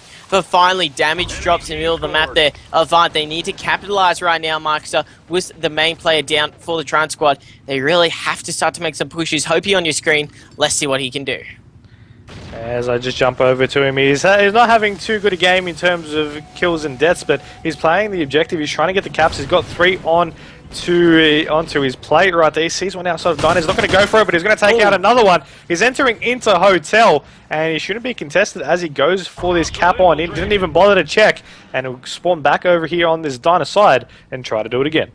This best of 5 series is just going to come down to the wire. You can tell how strong the Trident team are in their respawn game modes and just how strong the Avant squad are in those slower passive game modes. That might be what they need to do in the next game to get themselves into this one, because I'm willing to say that Trident have this one on lockdown, especially with only less than 3 minutes left and a hefty lead of 6 points, and the amount of slaying power that they are bringing to this game. Avant, they've been thrown into the gutters, so to speak, as you just saw Hopey run one through. So you never know, I might eat my words there, as Hopey looks like he's going for another cap.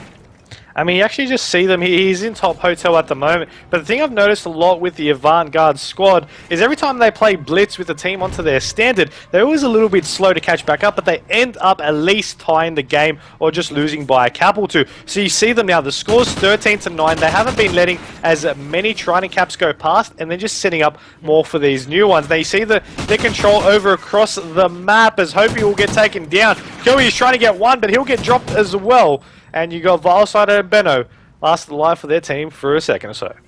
Benno needs to go big. Valsider also panic knife onto the man of Vizay, pushing through the bottom Hotel section. He's on your screens. He should be able to run this one unless he is met with some fierce defense, which he's not. 4 points separating the teams. Markster, you never know what could happen. We could see a bit of a comeback, but Avant, they need to go big now. Try and shut down the Trident players, throw them in the back of the spawns, and go from there. Hopey Valsider taking out 2 players, so good start to it, but the defensive work is letting them down, as you just saw another Trident player run in a capture. I mean, it wasn't so much the defensive work that was lacking, it was more so that the players just spawned, they go into check straight away, and by then, the Trident player already ran straight past, got the cap in it, and made it 15-11. But that's still 90 seconds left of game time left in this blitz, and there's still plenty of time to catch up in those 4 caps. You see Avant, they're capitalizing on it. The shot's going out though. They should know one will be going there. Volso with a nice kill, but they still need to get those caps in with 2 players from Trident trying to go for another cap at the same time. It is mathematically possible for trying to get back into this one, but it is so hard to do. Hope you're doing a good job in the defensive work, as less than a minute is left. Oh, you just saw one of the Trident players run it in. That could be all she wrote for Avant in this Blitz game. They were able to run in another one, so it still is possible, but if Avant don't play impeccable defense and impeccable offense, they're not going to be able to do this one. It's Trident, they just ran in another cap, and it's safe to say that will be all she wrote for this Blitz. Trident taking this one out in a very convincing fashion. Avant tried to answer back, but unfortunately, all of their attempts were just shut down by the Trident squad. I mean, they could have come back on the exact 30-second mark if they just continuously got relays, but now it's mathematically impossible for them to catch back on up, and that will be a second map in favor of the team of Trident T1 Dotters, but we still got the domination coming up next. That could be the decider. I mean, we saw how good the Trident team was on their last domination game, and I mean, if Avant managed to take that one out, I can see them definitely going strong on the S&D, but they got to get through that domination first. They got to get through that domination. That's exactly right there. As we will just quickly look at your kill cam, Izzy picks off the one. That pre-fire into the bottom motel. Great job by him as trying to go up 2-0 in this series. Looking at the scoreboard there, Chileans and Damage, they just did all the slaying work for Trident and set them up quite nicely, allowing for the man of Dens to just constantly run in those captures, while on the Avant squad, all of them dropping negative besides Kui and Hopi only doing the objective work. So that will be map number 3, the Blitz on Octane, going towards Trident. They are up 2-1 in this best of 5 series, 1 map away from advancing into round 4. This is, of course, the Australian Call of Duty Championship preliminary finals, preliminary qualifiers. That's what I was trying to say there. But guys, we'll be back very shortly after this quick commercial break.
Welcome back, ladies and gentlemen, to map number 4 and potentially the last map of this best of 5 series. Vanguard up against Trident T1 Dotters. We just saw the Blitz on Octane, which went in the favor of Trident, and they are looking to finish it off right now and advance into round 4. I am Dr. Curry, joined by Mike's94, and Mike, we could potentially be seeing the last map of this series. We could, but I'm definitely going to still be sticking to my original prediction, hoping for a map number 5 series, because we haven't really seen too many of them in this whole competition, let alone on the stream. So I definitely want to be seeing that. And for a game that this big, this highly anticipated matchup, you definitely want to see that go to a map 5 round number 11, just to see these teams go at it till the very as long as possible, really. Yeah.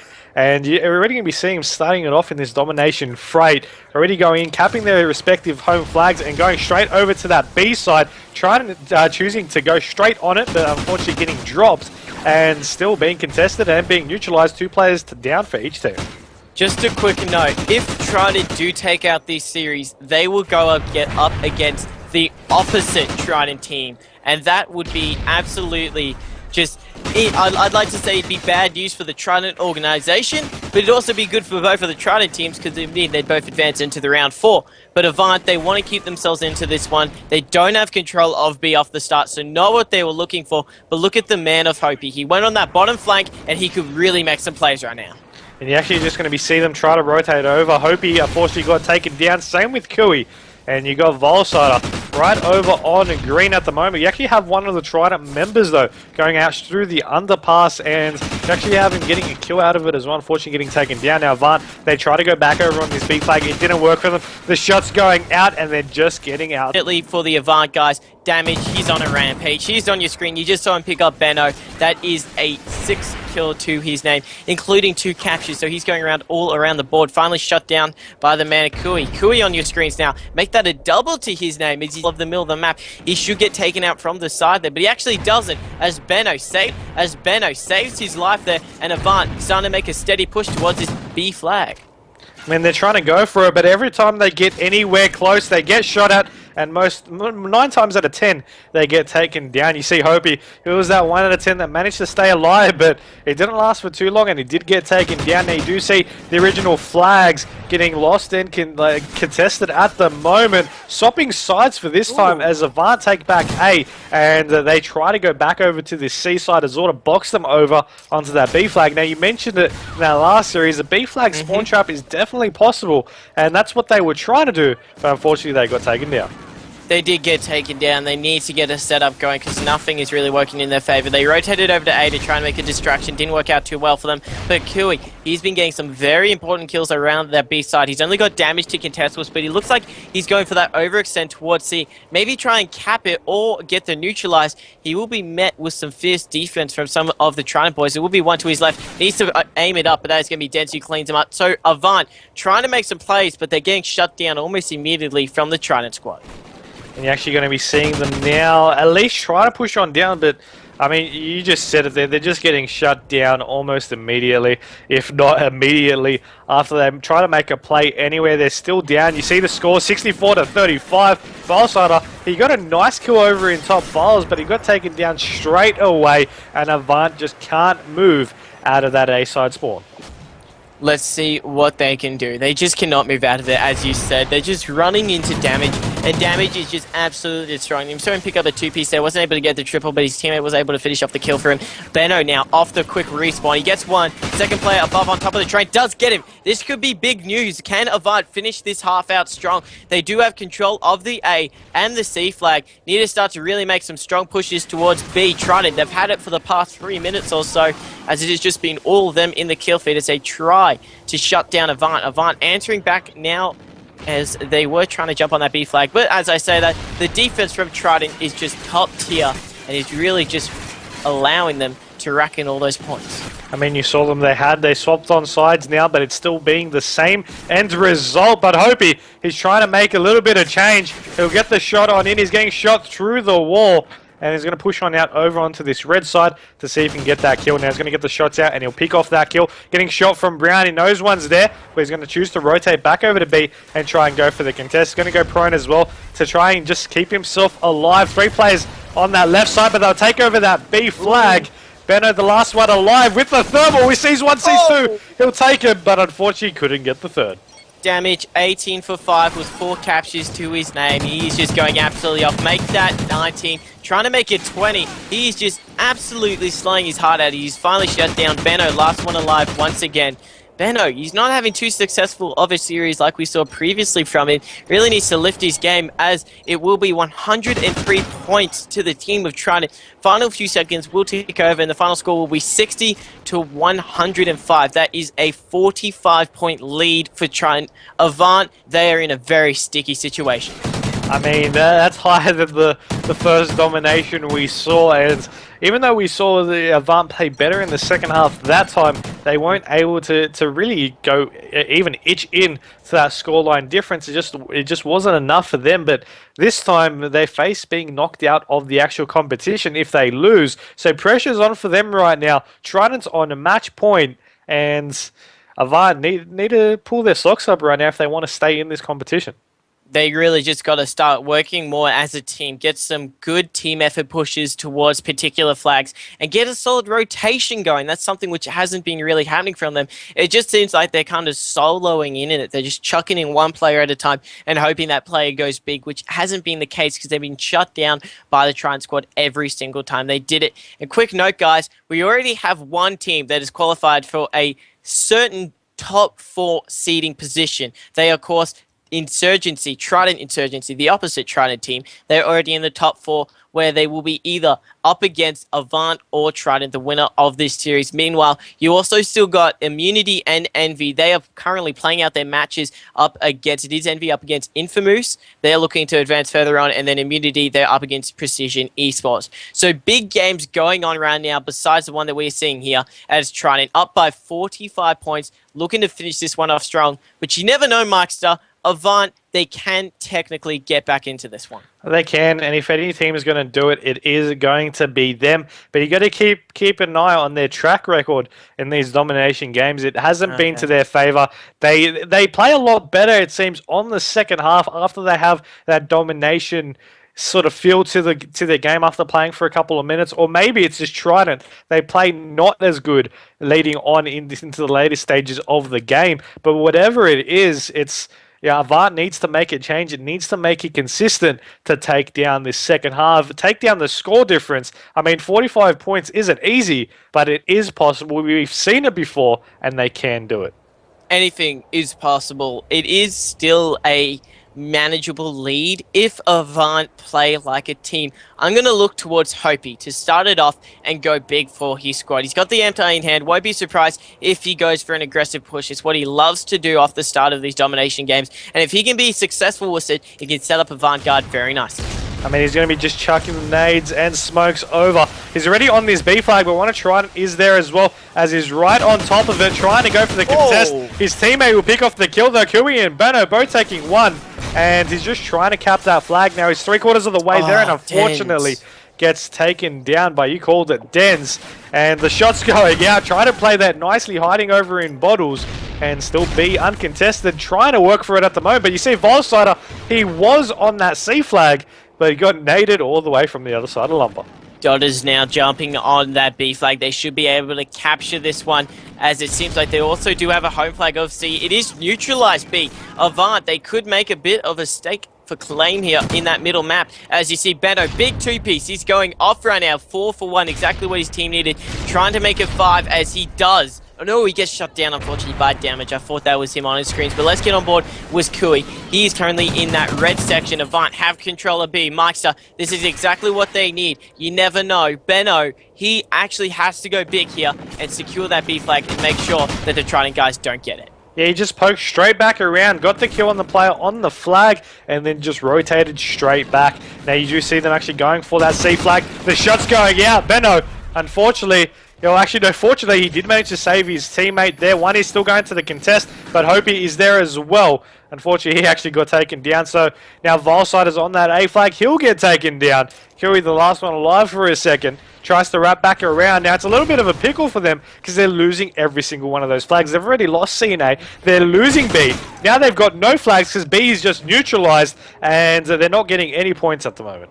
They're not getting any points as they had a good setup on B and they've lost it. They have reclaimed it though. So Avant still in this one, but you got to give it to Trident. I'm going to give it to them right now because they are playing so well as a team. There was honestly, you couldn't take anything away from them. You know how good of a team they were coming into this one. And it was 2 minutes and 45 seconds left. They are just proving everyone how strong of a team they are and staking their claim in the Australian COD community. You do see Dens, he rotated back to C. He should be able to capture this one. No, Kui shuts him down. So that's a big play on his behalf there. But trying to still not in control of that B flag as Avant starting to get a bit of a lead. 9 points separating the two teams.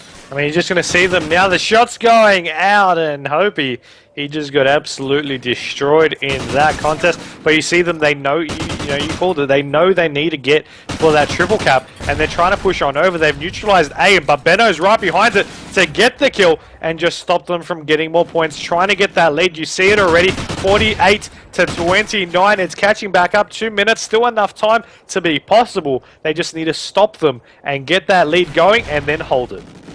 They got to hold it. Exactly right, Mark. Less than 2 minutes left. You do see Trident making a enormous push towards that B flag. It didn't unfortunately work out too well as Benno shut them down immediately. Damage needs to go big. He is on your screens currently. Getting the wall bang somehow through the train there.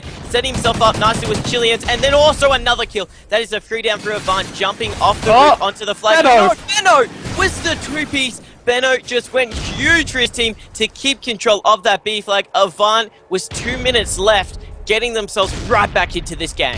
I mean, you look at the scores at the moment and the lead is increasing for them, which is a good sign, but you got to take note, they might need to get a triple cap going. They know it. We already got Volsider on that A flag. He's got to run right next to me. If he checked that right, he would have been able to get the upper hand and get the kill. But now the whole Trident team have been spawning their Hopi, who'll take down one. He'll actually back around, but he gets stuck, but he's going to still manage to get around there to meet two of them, and unfortunately just can't take them out. They still have that 2 flag though, but they are losing B. Now they reclaim it, and Avant, the pressure's on, and they are reacting to it beautifully, just forcing Trident back over onto this Molt side. Less than 45 seconds left. They need a triple cap to claim this one. If I do some quick maths in my head, or it actually might be possible for them to get back into this one. Chileans rotating all the way over to C. He gets shut down, but that is a free down for Avant. Hopi, big defensive work by him. Valsider off the respawn, going to top Owens, trying to pick off a few players. As Mike's out 23 seconds, this could come down to the wire. I mean, you're looking at it, but the Avant team, they don't have that B flag anymore. They're getting slayed. Trident have pulled it back at the last couple of seconds. The last 30 seconds to be exact, just outslaying Avant once again and being able to take the lead back consecutively. 30-point difference it is at the moment, but you still have that 15-point extra from that first half that you've got to take in consideration. Trident will take that one out. Trident will take out the series, and Trident will proceed on to the next round, knocking Avant guard out of this competition. I thought the Trident, actually the Avant squad had that flag on lockdown. They actually didn't, as Trident proved everyone wrong. As I look at the scoreboard there, now Avant, they outslayed them in that half. They did win it, but they didn't lock down B for long enough, and that is unfortunately why they are knocked out of the Australian Call of Duty Championship preliminary finals. Of qualifiers, I mean. Keep getting that wrong, but that will be Trident T1 Dotters advancing into round 4. They are actually going to be up against a even harder team to face. That, of course, is Trident Insurgency. We're going to see a battle of the Tridents up ahead as we will be finishing up the round 3 matches going underway right now. But guys, congratulations to the team of T1 Dotters for advancing further on. Bad luck to Avant. And guys, we'll go to a quick little commercial break. Make sure you stay tuned. More action live from the Australian Call of Duty Championship online qualifiers back shortly.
リンクスタート。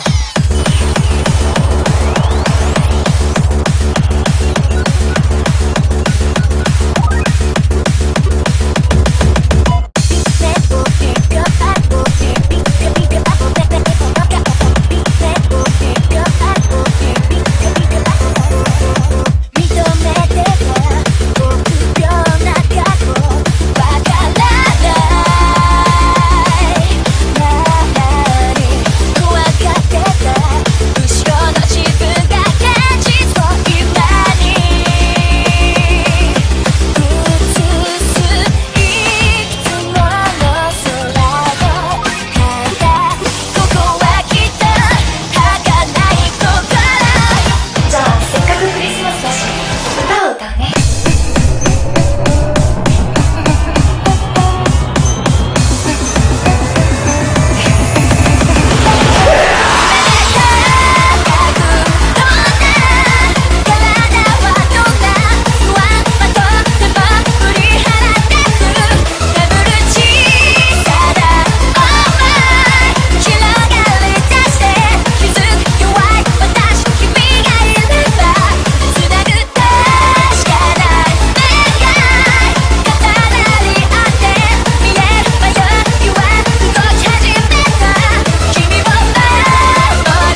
Welcome back, ladies and gentlemen, and what a match it's going to be here for the round 4 matchup between Trident Insurgency and Trident T1 Dotters. Of course, these two teams might be in the same organisation, but nothing's going to stop them from trying to defeat each other in three or more matches about to come underway. Of course, Domination Strike Zone, Mike Star, but who are you tipping between Trident and Trident?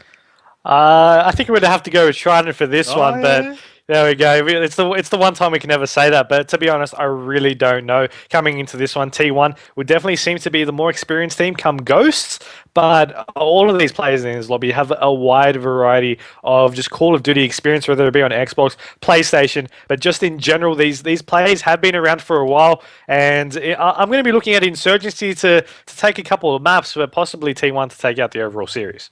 Let's start things off with Insurgency. I'm going to kick things off with Fergalicious. He's the newest member to that team. Now, for those that are wondering, this is pretty much the same Mindfreak lineup that won a spot over in LA last year. Now, of course, they are missing Envious Kitty, who had played with them then. It's Fergalicious instead, but the rest are the same. Critical Motion, Zeke and Maka. They've done it before, they want to do it again, and they want one of those spots. Of course, the winner of this match has guaranteed themselves one of that victory. Of course, heading to the grand final and guarantee a shot in Sydney come March 1st. First points on the board go to the exact same teams. They both hold down one flag each and push for bar. I mean, you're just going to be seeing them push on over, as you see, but B is being contested at the moment as Critical and Fergie will pick off kills, but unfortunately both of them getting dropped at the same time, so B's still up for grabs. Maka trying to wrap around through the back end of bar. He'll pick off the kill. There is still a couple of players there, and he can't get that last one to just keep himself alive, but the Trident T1 team, they're pushing on out, and they're trying to cap it for the third time. Den's doing a massive play just there, a two-piece, and hopefully his team's coming in as well. There's Izzo to block his kitchen and inside cut, so that's going to be a good little help there to pick up the B flag. They've got A and B right now, and they should start to increase their lead ever so slightly. First minute of the game gone, however, and these guys are still trading off Kitty with the two-piece down near A with his teammates coming in. They've given up on B, but they'll grab C and A to help their points accumulate as well. Now, of course, it's going to be up to T1. They've got to try and push for that second flag. They may give up on A and head over to C. You've got to watch out, however, because there is a member watching that area. It's up high on the bridge. It's Maka doing the damage as he picked up Dens, took down Chills as well, and keeps these guys away for the time being.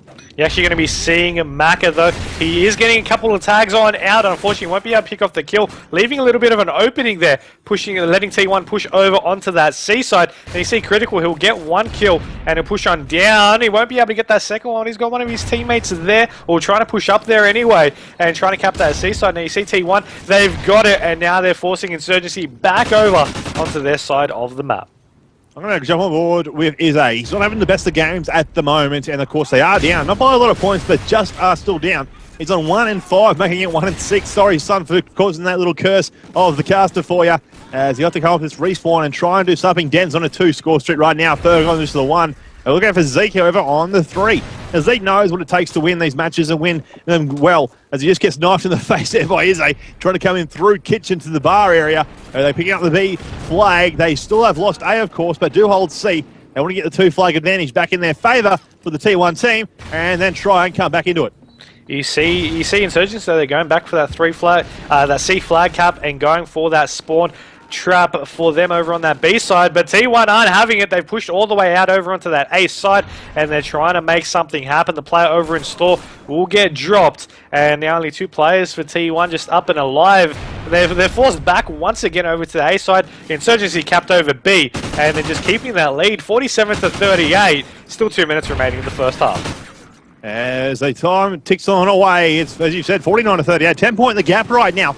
And Chills from the T1 team trying to come on through here at bar. They don't have the B flag just yet, but they're trying to clear the area out. They'll jump on it now. Put one player in there as they check out the bar and outside to see stairs. Can't see no players coming up on the inside. As I quickly cycle through the players to see who's actually doing a lot here. You got Izzy on that flag. He's going to pick up that one for him. And Chills trying to get into the positive side. He's on 8 and 11 right now, but picking up kills time and time again for the rest of his team. The D&D boys, not Dungeons and Dragons, that's 10s of damage. Both doing all right, 11 and 7 and 9, 8 and 9 for him, making it 9 and 9 now for damage as he takes out the middle area and try and stop these Trident Insurgency players from capturing B back. Yeah, I mean, you just saw him getting a couple of kills there over on that Souvenir side, but he's pushed over to B. He'll get stunned, and that'll be the cause of his demise right there. Izzy will get dropped as well. Dens will be over on this C side. He'll be going for that cap in as they are losing B. He's trying to just keep that one alive. His teammate will cover him from gangway though, and they'll work their way over on that C flag. About to take it, but they're losing A, so all of their focus is going to be on trying to get that one back. They hold it off, and they now have that 2 flag advantage once again. And right now it's become 62-68. It is a 6-point game with 40 seconds and ticking on away. Fergie, the last one left by himself. Chills and Dan's both getting a few little kills there. And off the respawn, they come on out. Fergalicious does get picked up though. And they're trying to just keep these flags alive and try and grab that lead, staying in their side. It's 72-70. I don't think they're going to be able to hold it though, Mike, with that 20 seconds left. The T1 boys should be able to grab it back with this next score update. It might only be by 1 point at the end of the half. But a lead is a lead, and that's all these guys want to try and achieve.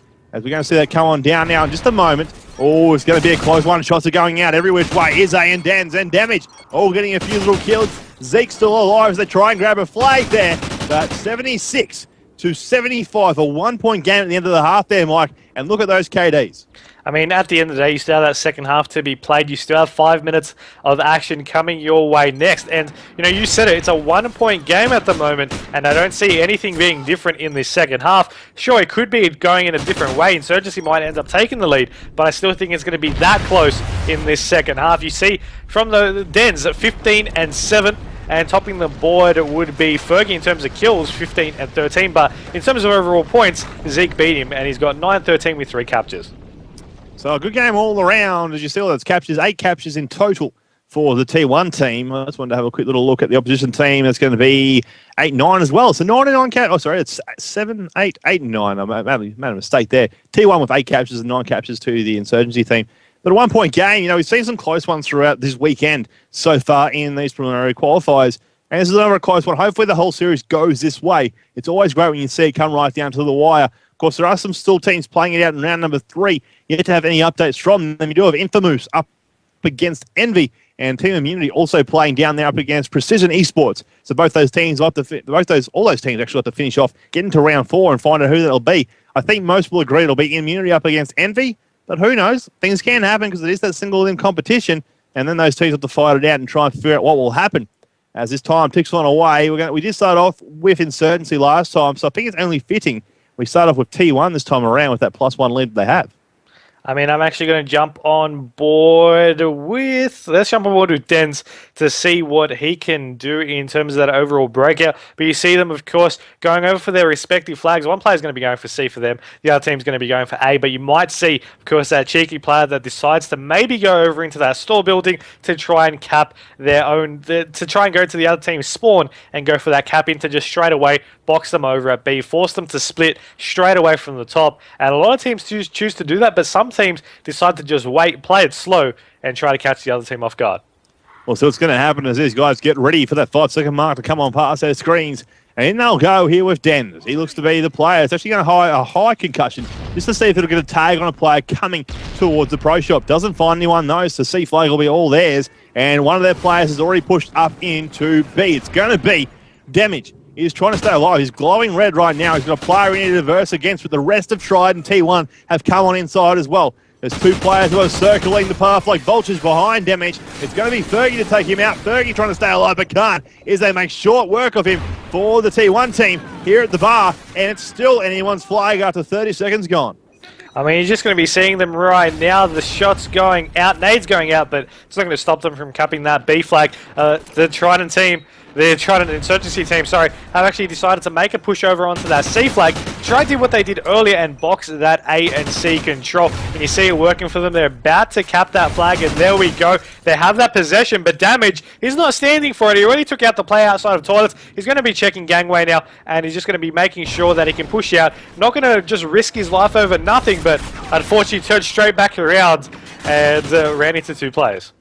And it's going to be 4 down for a moment there from T1, and the Insurgency players must be pretty happy. They're holding ANC right now. They do have a point lead back in their favour, and it should build up over time, provided they can hold those flags. They're giving up on B. They just want to sit back, relax, and try and hold these other 2 flags. Of course, ANC, one up on Bridge. Macca, one of the veterans of the game. He's been there before, like I said, to the LA champs. He's been there twice, actually. Got to remember that. COD XP as well, so you can't take that away from him.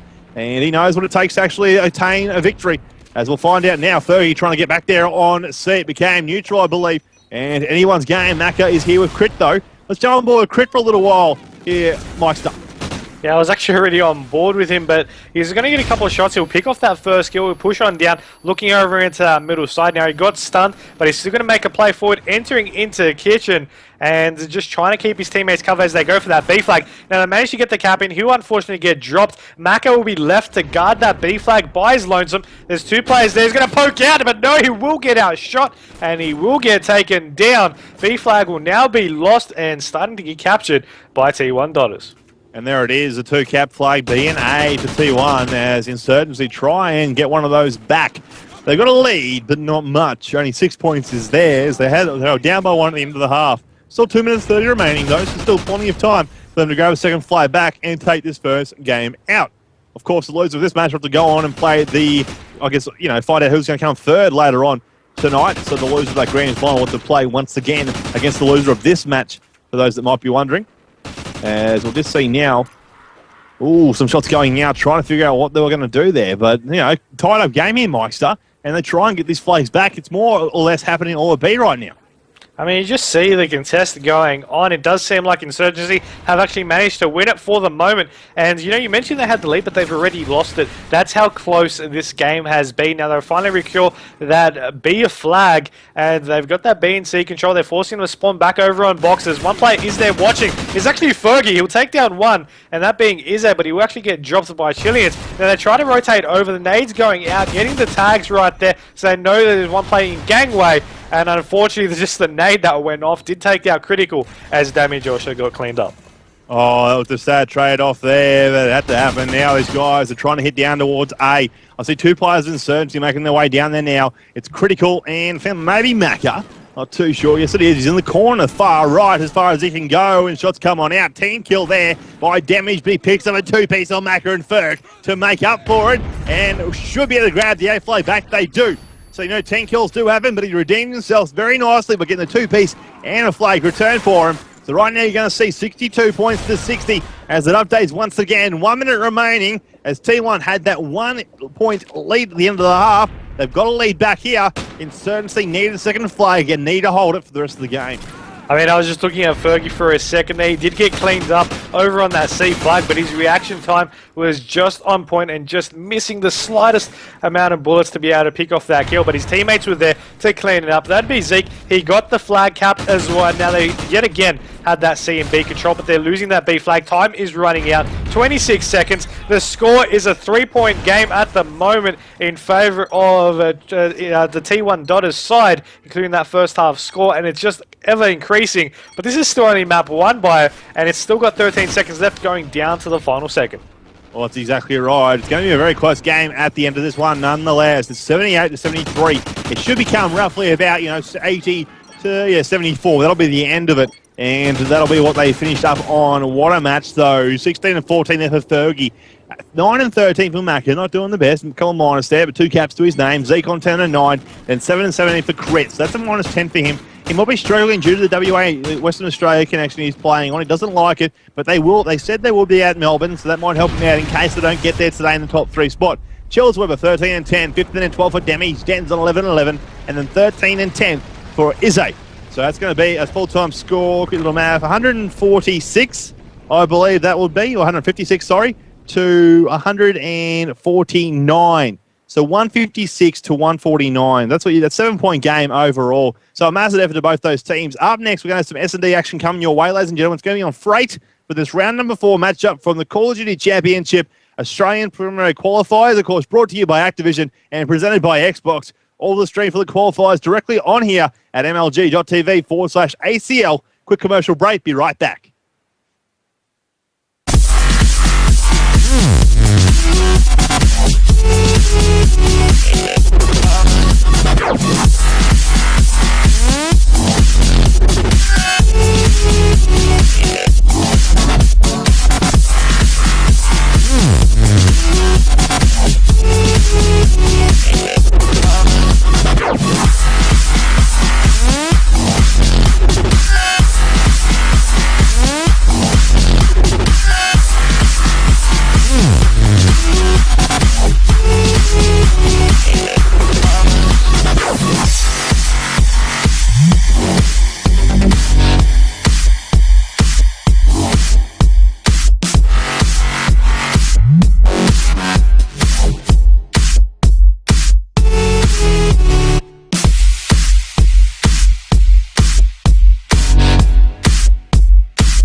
Welcome back, ladies and gentlemen, for game number 2 in this round 4 matchup between Trident Insurgency and Trident T1 Dotters. Of course, Trident T1 taking out the first game before domination on Strike Zone. It was a 7-point game, but T1 came out on top.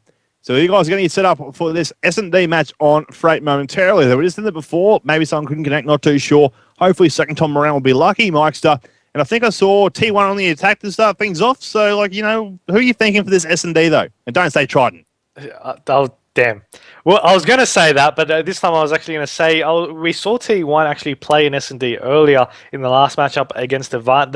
Normally they're a very strong S&D team, but in that matchup they ended up losing. I believe the score was 6-3, so they didn't get the early edge like we're normally used to seeing. And we have seen the Insurgency side do really well, especially in the S&D variants. So we saw them do good on the respawns already, but I'm thinking they'll be able to take out these S&D game types. So I'm thinking Insurgency to take out the overall S&Ds.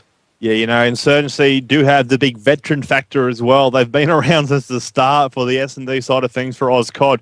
Well, pretty much most of them, though. Macro, I think, joined during World at War. Critical, of course, round for COD 4. Same as Zeke.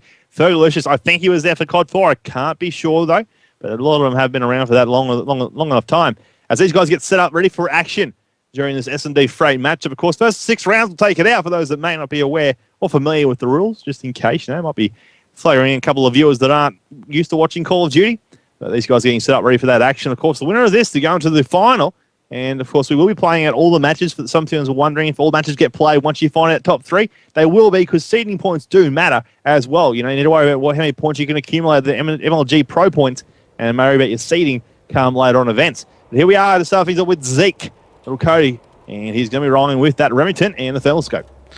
I mean, you're going to be seeing him pushing on up. He's going to be getting a couple of shots on him, but he's unable to pick off that kill. And you're going to be seeing a scope from one of his teammates in the backyard, still being unable to pick off any kills, any team in this overall matchup. Once poking out a red, they will take down the Zeke, being the first kill in that overall matchup. You got Fergie, though, with the bomb. The nade's going out over into red. Nicely placed nade. Just no one was there to be able to get picked up from it.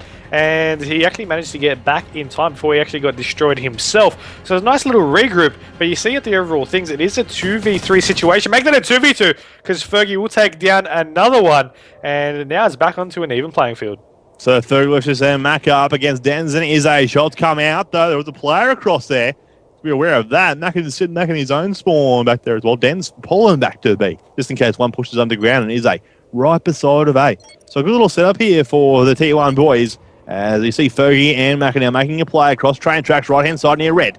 Macca may die in a moment. Oh, no, they're looking at the good spot, good map knowledge. Here comes the bomb land, and Denz by himself. He's got 12 seconds left. Macca should spot him. Shots go out. They know he's there in Bottle of Owen, so it'll be up to Denz now to make some plays. He's got the scope, though, and he's going to be pre-aiming a spot. He won't be able to see anyone the way he's looking, though, at the moment. But that scope's going to be tricky. But he also has the P226 that he's going to be making a play for. The door's closed on the side of Furnace, though, and he's going to be in a little bit of a tricky spot. He's on the bomb itself. They may have saw him. There we go. The shot's going out. They'll clean him up. And there's the first round completed in favour of the Insurgency team. And here's the kill cam from Macca's perspective. 3 players down that round for Macca as well. First one in. Couldn't get the ace, though. He did pick up a kill of his own, so shout out to him. As we'll head to the second round now. Of course, it'll be T1 on the attack this time around. I wonder who the bomb carrier will be. You know, I think it might be Denz or Demi. Not too sure. We'll find out, though, as these boys go for the bomb and a pick up. No one's going to worry about it. There we are, finally. There he is, coming off late there at the start. Does get the bomb, though, for his team. While the rest of them push up that right-hand side. Bit of a slow style, though, it would seem. They're all trying to go for those long-distance shots.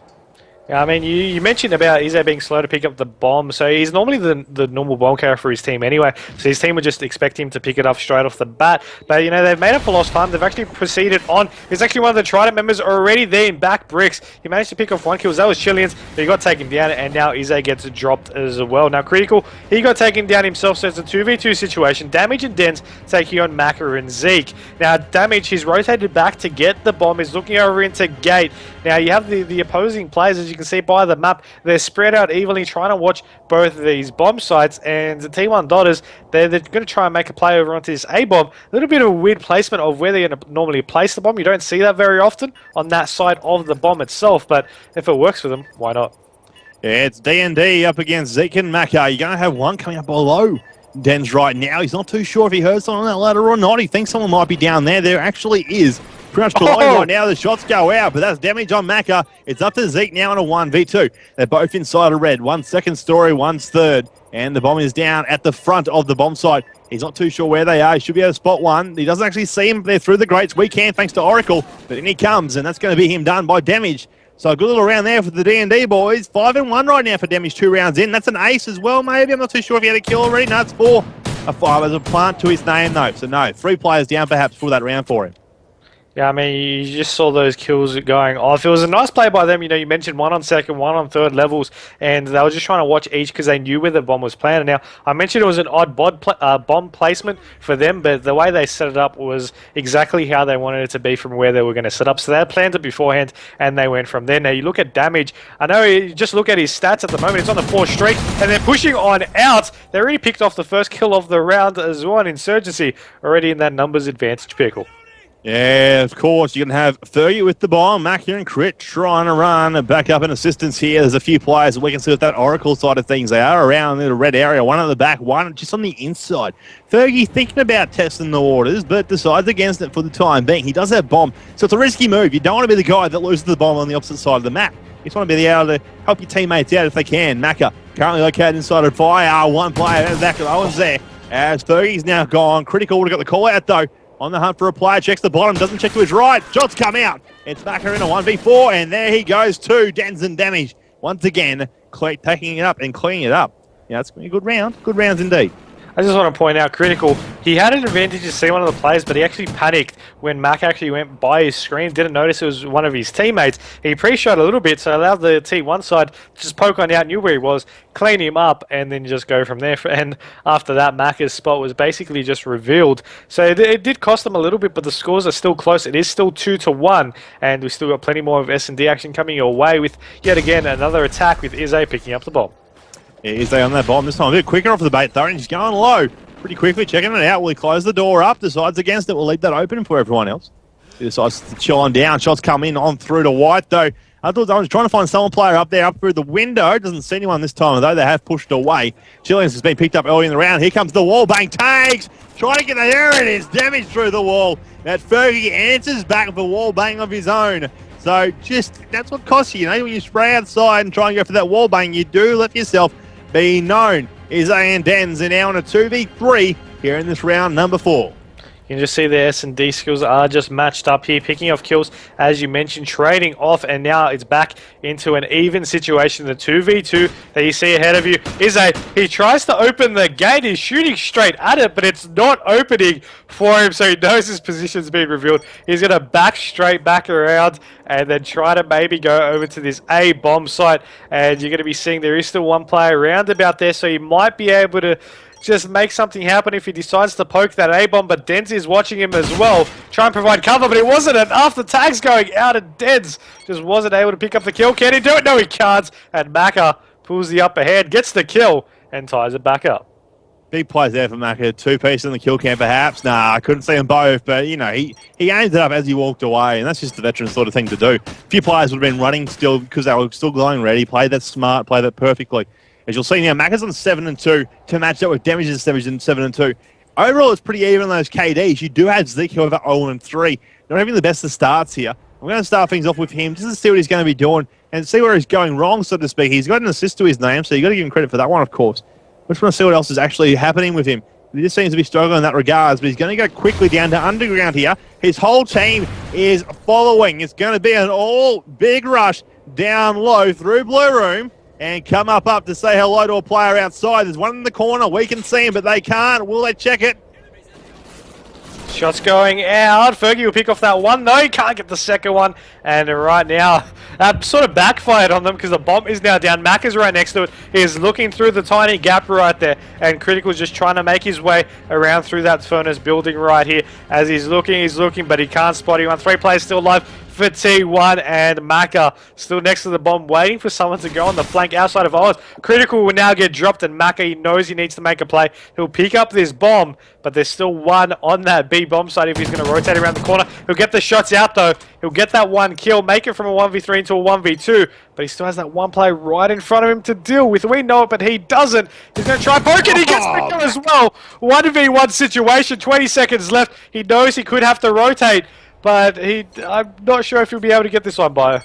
You know, it's a weird thing. We can see on where they are. Izzy doesn't see him, though. Mac has gone to A. Izzy's rushed off to B. This is going to be a good one. It's not over yet. Time's about to extend, and the bomb goes down. Now Maka makes the play. Izzy's got to do something here. Did he see him? He's going to challenge, and there it is.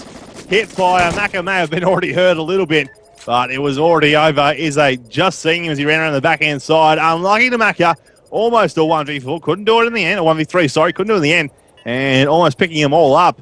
But there it is there. The T1 boys pick up the lead once again. 3-2 the score now becomes. 5 round gone. Still plenty more to come, hopefully, in this S&D as they keep going back and forth round for round. I mean, it was a nice play there by Izzy. He played it perfectly. I mean, he went to check that B bomb site, which any other player would have done as well. But then he had enough instinct to just rotate around that train side. I don't think he saw him exactly, but he just sort of called it and then went from it, and it paid off. So nicely done to him. But it's back on their attack. He's going to pick up the bomb once again and then just check this underground and then poke back on out into Molt with the scope to try pick off an early kill in this one.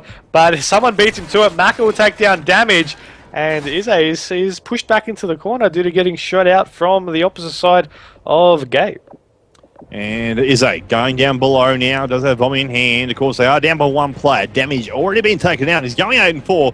Maka's on 10-3. They're the two MVPs right now. Zeke still yet to get off that donut. Hopefully he'll be able to in the rounds to come. Izzy thinks about poking with that scope.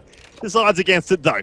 He sits back down inside as the players are there with him pretty much. They're watching his flank. So they're pretty much doing what the opposition team of Insurgent did last round. They're all gone below, and they're all trying to make something happen down there in Blue Room as Izzy's come on up just to check their flank, watching around the back. There's a player inside of Owen's there, one across there in red, as we can see on the Oracle on the mini-map on the left-hand side. Back here at B, he's about to come up, gets taken in by Maka and sidelined there. And Den's on the hunt for a player. Can't see no one. Chills here as well. Bit of firefight happening now with B. Den's challenges, takes him down. It's a 2v2. You just see them all getting taken down at the moment, and that'll even things back up to be 3-3. Now, it was an interesting play there by T1. They nearly made it work. They just couldn't close off that final stage. You're about to see here the kill cam there from Fergie, just cleaning up Chills straight in the back to take that one out, even back up. And Bio, we've been seeing these rounds go round after round, just trading one by one, and neither team really taking too much of a lead. You know, it was a 7-point game in domination. It's round for round here in S&D. Hopefully the Bliss is just the same. You know, back and forth they'll go. We'll find out, though, when we get into that game number 3 later on. Of course, we wouldn't mind seeing go to a game number 5, perhaps, but at the same time, maybe can't get there. Who knows? We're here with... I'm here on the wrong team, actually. Critical. Coming on board with him on the attacking team, of course. Sees one inside of red. Fires out. One up on second story, though. Through the wall, they'll take him out. It was damage to finish him off. Maka's now on a 1v4, trying to do something again. This time around, players all around him, one below, one to his left, one to his right. Can't do much. They'll take him out. Den's cleaning him up. And that's going to be the round for the T1 team. Now making it 4-3. I think that was the quickest round we've seen in this S&D as well, if not maybe throughout the whole of this competition that we've seen throughout the day anyway, because it just ended so quickly. T1 just pushed on out, they destroyed, and they just went from there, and that's how T1 got the lead. They just changed the gameplay that much that the team of Insurgency, they didn't expect it, and it worked out for T1 to take the lead. They only need 2 more rounds now to take out this map. And you see the shots going off in the background. Chileans will take down Fergie. The shots going out from the back of Connections. And just like that, only 2 players. Or 3v3, sorry. And it is a 3v3. Bomb's been dropped over there at A. Opposition team may be aware of it. Obviously, he was right on the bomb side. So they should know that's where the bomb's going to be. If they can keep an eye on it, they might be able to pick it up. Chileans inside of red. B sent Dix out towards the back of wood. Couldn't find no one there, though. And he's going to keep hunting for a player. There goes that smoke as well. Bomb has been picked up, trying to get the plant happening. Now it's damage on that bomb site. Down it goes. And now a 3v2, making it a 3v1. Maka down the back, picks up the first kill on, who was it? Chilean, who was up there in red. Trying to get 2 more. It's the D&D boys once again. Mac is the last alive for Insurgency, though. That 1v2, now we've seen him do stuff of the sort in the past. He didn't see that player back green, though. That player saw him, they took him down. and that'll be 5-3. We're on map point here, Bio, with T1 really taking it and taking out this map and just extending their lead in this overall series. You know, obviously the insurgency guys wouldn't be pointing fingers, and we're not going to do that either. But Zeke, you got to do something for the team, mate. 0-7 right now. He has to try and help him out here. Macca's going large, 13-5. He's doing a lot of work for him. They just need Zeke just to help him out. He's struggling. He's probably aware of it as well. He wouldn't be happy with himself right now. So jump on board with Fergie. Bomb carrier. He's put the bomb down once, and his teammate Macca's put it down once as well. So they've got 2 plants out of their total rounds that they've picked up here. And just having a bit of a look around to see what players are going to be pushing. There goes Zeke in the round once again. Is they picking him up that time with the Bison? So it becomes a 4v3 fairly quickly in the start of this round. Number 9 could be the last one. We don't know, which is a minute remaining. And you see them trying to push on up, though, and 2 players already down. And now, and Mackay trying to make something work. He did manage to take out the kill on Chileans, but the numbers advantage still isn't in their favour. As Fergie now, he wants to push over into red, but you see there is one player on that 3rd level already, just trying to get those shots out. Fergie just reacts instantly to anything he sees and hears, and he did pre-shoot a little bit too early. You know, didn't spot anyone there, but you know, we can see via Oracle those players are around. He's in the 1v2 situation, but you know, if there's any player in this lobby that could do it, I'm calling Fergie. He goes off, and this is just one of those moments for him to shine. He'll take down one. He just couldn't get that second one from red. Couldn't from behind. Izzo picks him up just as he takes down Dens, and that's going to do it. T1 increase their lead to 2-0 in the series. Macca finishing up 15-6 with +9 on S&D. That's pretty good. 5-7 for Fergie. Crit 2-9. Fortunately, Zeke 0-8. And damage over to the T1 team. He took it out. 9-5 for him. 9-5 for Dens. Izzo on 6-5. Then 6-7 for Chileans. That's going to be game number 2 done in this round 4, or the semi-final matchup between these 2 teams of Trident T1 Dotters and Trident Insurgency, ladies and gentlemen. Of course, it is the Call of Duty Championship online preliminary qualifiers, and this is still going throughout this afternoon. Quick commercial break. We'll be right back with game number 3 in this matchup. Of course, it'll be Blitz on Warhawk.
Welcome back, ladies and gentlemen, to this round 4 matchup. It's Trident Insurgency up against Trident T1 Dodgers. Of course, the T1 team up 2-0 in the series now after their domination win, and then S&D followed. Here we are with Warhawk Blitz. Going to find out if Insurgency can stay alive in this competition, or if they'll have to fight later on to perhaps stay alive and get one of those 3 spots that are available today to compete at Sydney on March 1st for their chance to get over to LA once again.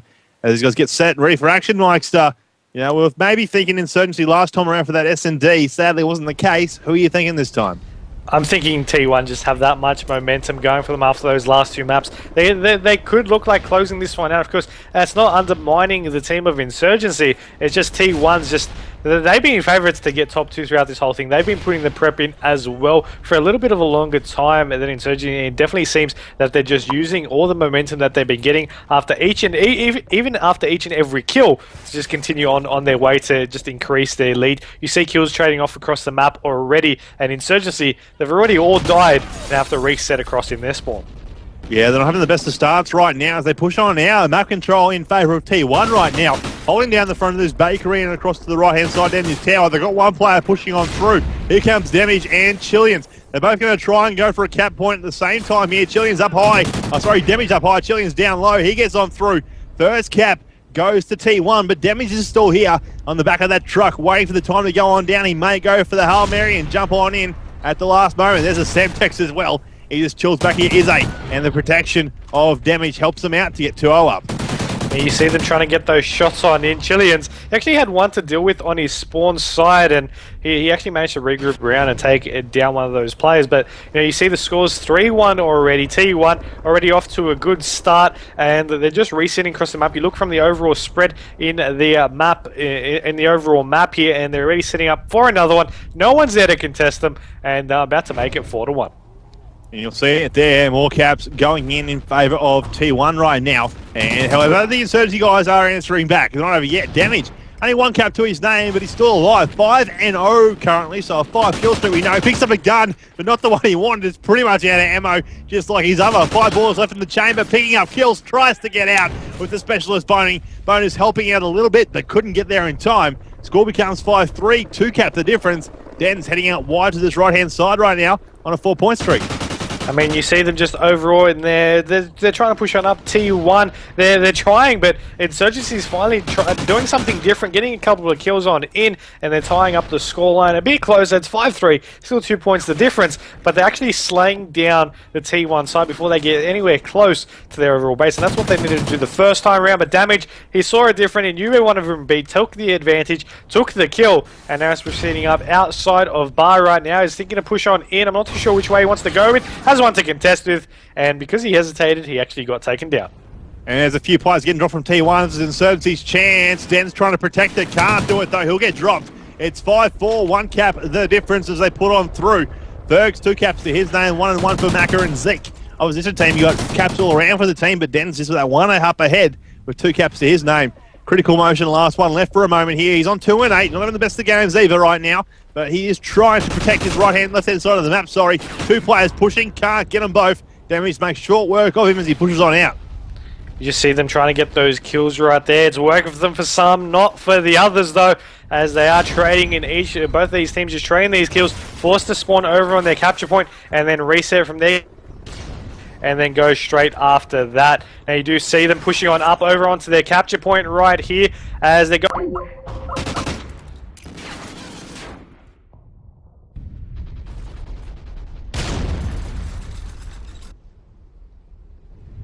And both the cap points are open for business at this time.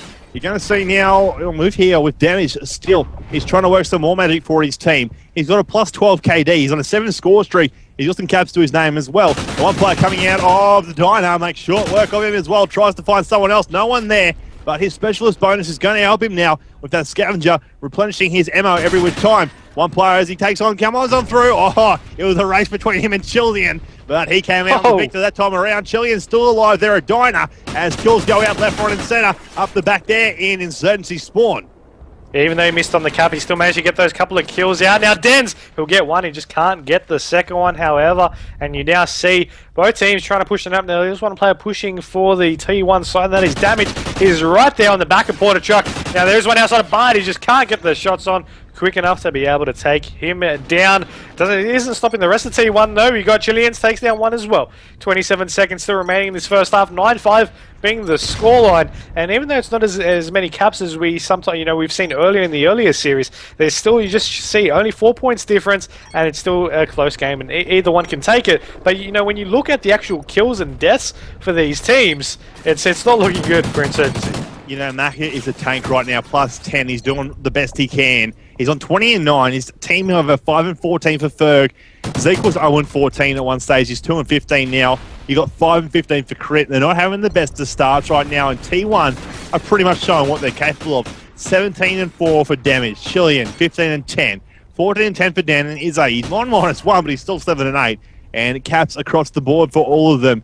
Insurgency have to dig deep in the second half. They need to help Maka out. He is going that plus 11, but he can't keep doing it all by himself.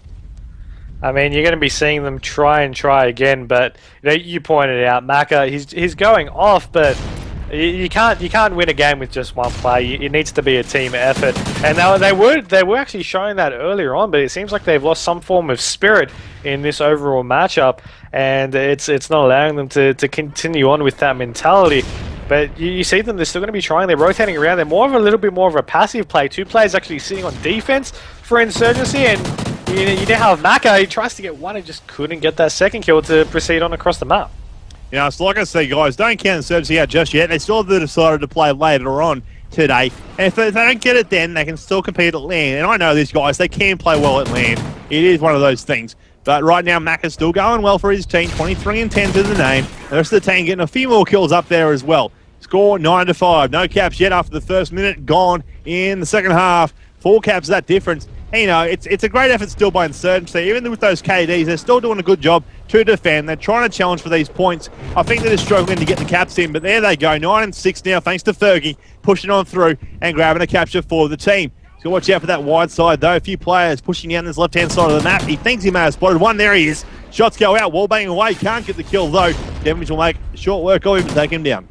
I mean, you see them right here. Mac actually going flying sky high after that nade that took him down, but 3 minutes 30 remaining, 3 points to the difference, and you're going to be seeing Trident. They haven't actually managed to get a couple of relays in after this second half had started, and actually getting slayed after they passed the halfway point. So it's looking good for Insurgency in that respect, but they still need a couple more points to at least tie them back up and force a restart to then possibly maybe take it out after that one, or just get a couple more caps in and take out the overall win. You see Critical, though, he's passing out through this gate side. He's got one there to contest with. He'll get taken down, and now Trident T1, they're just going back for the reset. Yeah, at this stage, it is looking in favour of T1's. Only 3 caps the difference, though. You wouldn't think that'd be the case. With the KDs you're looking at on that right-hand side of the screen, you would think T1 would be up by a lot more. But they're yet to get another capture right now. They're on 9, and these guys from Insurgency are answering back. So it shows it's not all about slaying. You do have Maka there. He is playing a vital role, I guess. 27-12 right now for his team. They're down by 2 captures, but he is doing the best he can with what he has. He's currently on defense. That might be the game changer right now, Meister. His team are just running out and trying to get caps in. If he stays defense and keeps doing a good job, they could easily win this. Or not so much easily, but still could win this. Yeah, you got to stress the point of easily, though. And you said it, they can still have that chance. But Trident finally have got that 1 point since the second half has started, and you still have 2 minutes left. So it's still enough time for anything to happen right here for T1 to just increase their lead, or for Insurgency to take it for themselves. But Chileans is determined to take the lead even further. He got a nice couple of kills. He's pushing around now through post and is right onto Antiques. His teammate tried to go just straight in for the cap, and he got taken down. He sees that one going past and he panics straight away, goes straight for the shot. Not too sure if that was the best plan, and he did get taken down right here. But I don't know, Bio, it seems still to be the halfway point. Could still go either way. Crit trying to get a cap in there for his team. Got shut down. He pushed out the back door of Bakery there. And the rest of the team now from T1 pushing out the front. And a quick look at those scores. 24-9 for damage. Currently MVP for his team with 4 caps to his name. But fairly close there as well. 26-18 to Chilean. So good points all across the board. Everyone going positive from the T1 team. Only one person going positive from, obviously, Insurgency, but they're only down by 3 points. Still a minute left. That gives them a total of 6 chances there. And with that, just before the minute mark hits, you're going to have Chilean now keeping an eye on his point, wondering if someone's there. There is one coming through the back, though. They're going to be one cap away now, Mikester. 50 seconds left. Maka, he's got to try and hold on while the rest of the team puts some more points on the board. I mean, you see 11-9 being the score at the moment. That 45 seconds is ticking on down, and the whole Insurgency team did just get wiped for the moment. Critical Sports, and he gets the kill straight off the bat. One player is running on down, and he will get the cap in. That makes it a couple of more points harder for Insurgency, but it is still possible if they go right now and go to get it. But I think the time's run out for them, and they'll take the loss, which will be very disappointing to them. You know, it was a great effort to Insurgency, and they tried the best to come back. They were getting caps in there. That's what does matter at the end of the day. Third with 4 caps, Zeke with 4 as well. Sadly, it wasn't enough in the end. Maka's got 1 too. Had to mention that one. 5 seconds left. It's impossible. They're down by 3.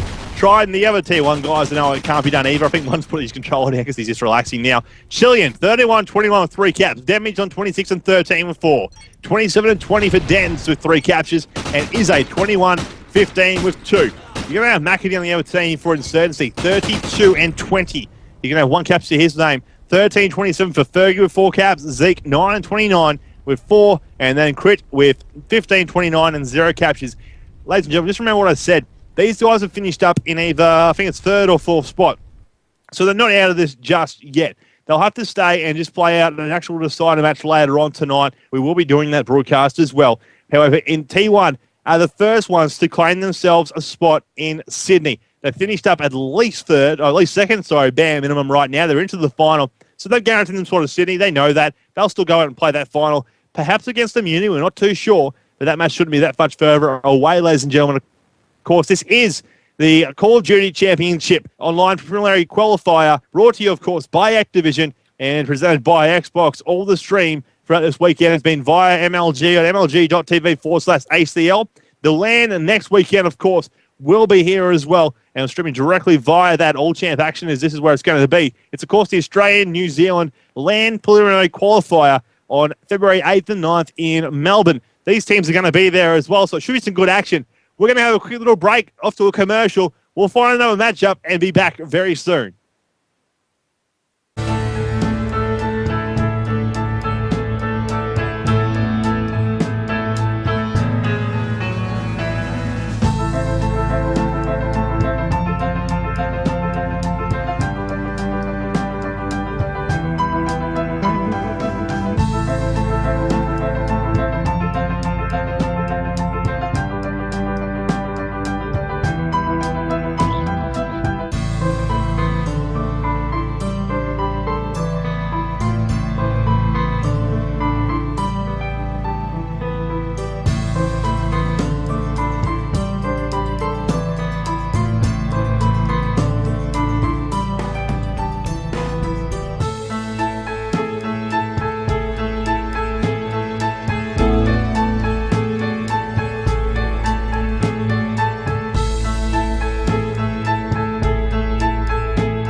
Please remember the dream. I haven't.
pretend to feel, and I know this isn't real.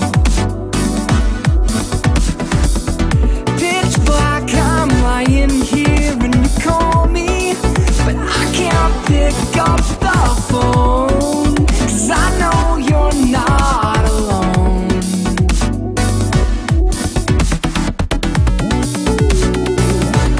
It's not what it used to be. Only one is me.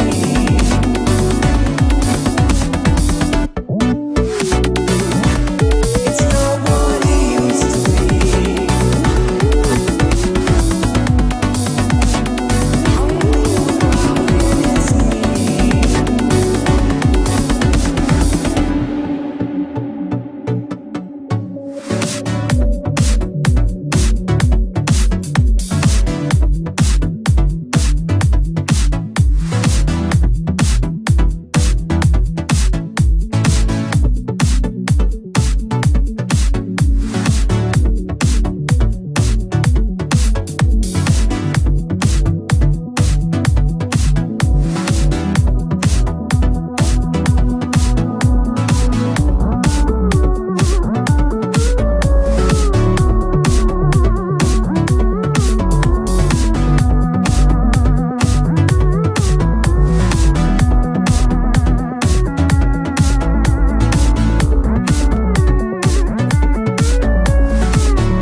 think I had a choice?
You can't have. Never once tried playing this for keeps. No, 'cause baby, you just want what you can't have. And no, you can't have me. Yeah, best thing you ever had. That's why you want it so bad.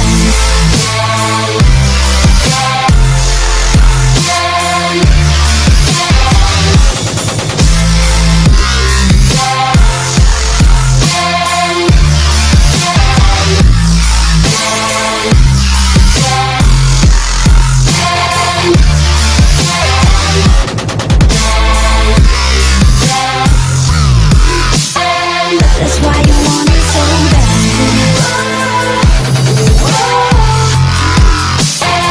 That's why you want it so bad. That's why you want it so bad.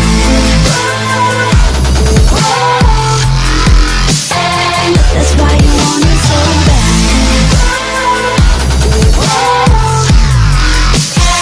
That's why you want it so bad.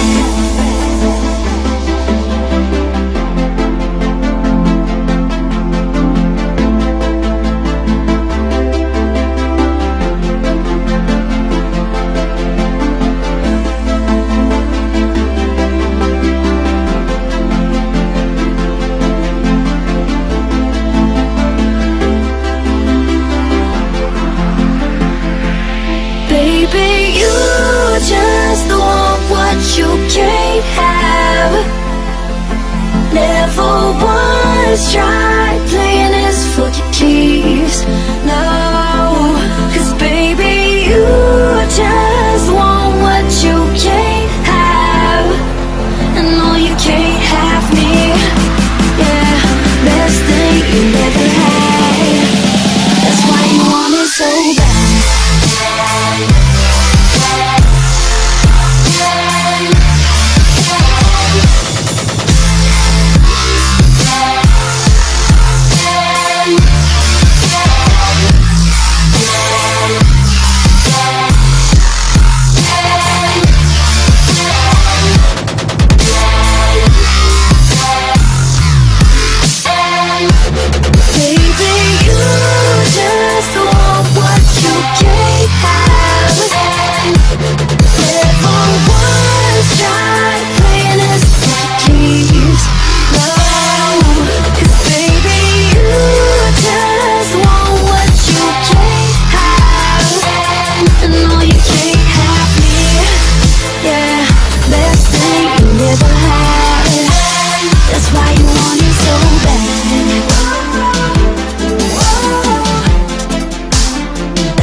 Welcome back, ladies and gentlemen, to the semi-final matchup between Immunity and Envy. It's, of course, game or Plantronics Envy, I should say, and Team Immunity, part of the organisation there for the Immunity COD team. Of course, these guys will be playing it out in a best out of 5 series. First to 3 will take out the victory and go on to verse T1 Dotters in that grand final, and at the same time secure themselves a spot in Sydney later on in March 1st for their chance to compete over in LA. We have been waiting a little while, and it took a little time, but we are here now, and we should be all right to start. Of course, these guys aren't just playing for that spot. They're also playing for pro points. Up on your screens right now, you should be seeing the pro points, and what it all works with is, of course, you need to achieve these amount of points for your seeding positions come Melbourne and come the Sydney Land later on in the year. Of course, these points do accumulate and help you out if you ever want to go to an MLG event as well. So, it is something to take part and consider when you do compete in these events. Perhaps something else may happen later on in the year. Who knows? It's always good to have in your back pocket just in case, you ever achieve something like that. Now, Mikester, we're thinking maybe Immunity will take this one out, but they are having a few little connection issues, so who knows? But I'm thinking Envy's still have a strong team as well. So who are you going to tip in this best out of 5 series? In an even playing field, Immunity are definitely the favourites in this competition, but we've seen Envy. We saw their results in the matchup so far. They've been playing strong. They want to win, and they're not hesitant. A lot of teams are like, okay, they're facing Immunity. They're facing the best team in Australia so far, and normally they hesitate a little bit. Envy, they've been strong. They've been consistent, and they have a good chance of doing so. But my overall vote on an even playing field would be Immunity. So we'll find out now as Game 1 about to get started in just a moment. The time's going to tick on down. It is Domination Strike Zone, ladies and gentlemen. Well, they're going to be playing it out now. And just a quick mention as well, be sure to hit up ACL and, of course, Call of Duty ANZ up on the Twitter, Facebook. They've got their websites there too. So be sure to give them a follow, a like. And, of course, ACLPRO videos on the YouTube side of things. You hit them up there and watch some of the videos. Of course, there might be some from this qualifier that might go up there. There might also be some from the LAN event coming up next weekend, of course, before we head down to Sydney on March 1st to find out who the 2 teams will be.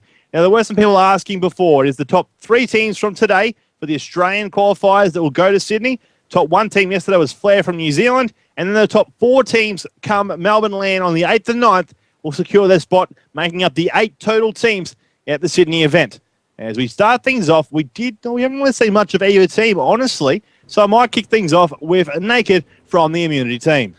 And see what he can do, of course. Starting off on this Domination Strike Zone, they'll be going over to the C side, and he'll just be pushing on past with his teammate Shocks over onto that B side flag. Now, you do see no one really from the MV team actually going straight into B like you normally would see, and they're going to start on their Cap Immunity and try and get this one down. Envy, on the other hand, they've decided to go around the long way and try to get over on the C side, split up Immunity, and try to divide and conquer.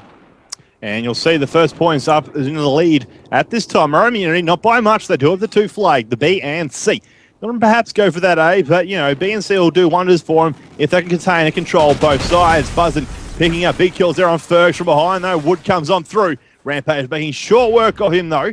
And now it's going to help them achieve a bit more points down here at C. If they just have to hold that off, they've got 2 players up near B, and they've got 2 down at C. So it's a great setup from Immunity right now here, Meister. If they just do this for a little bit longer, they'll get a good little lead.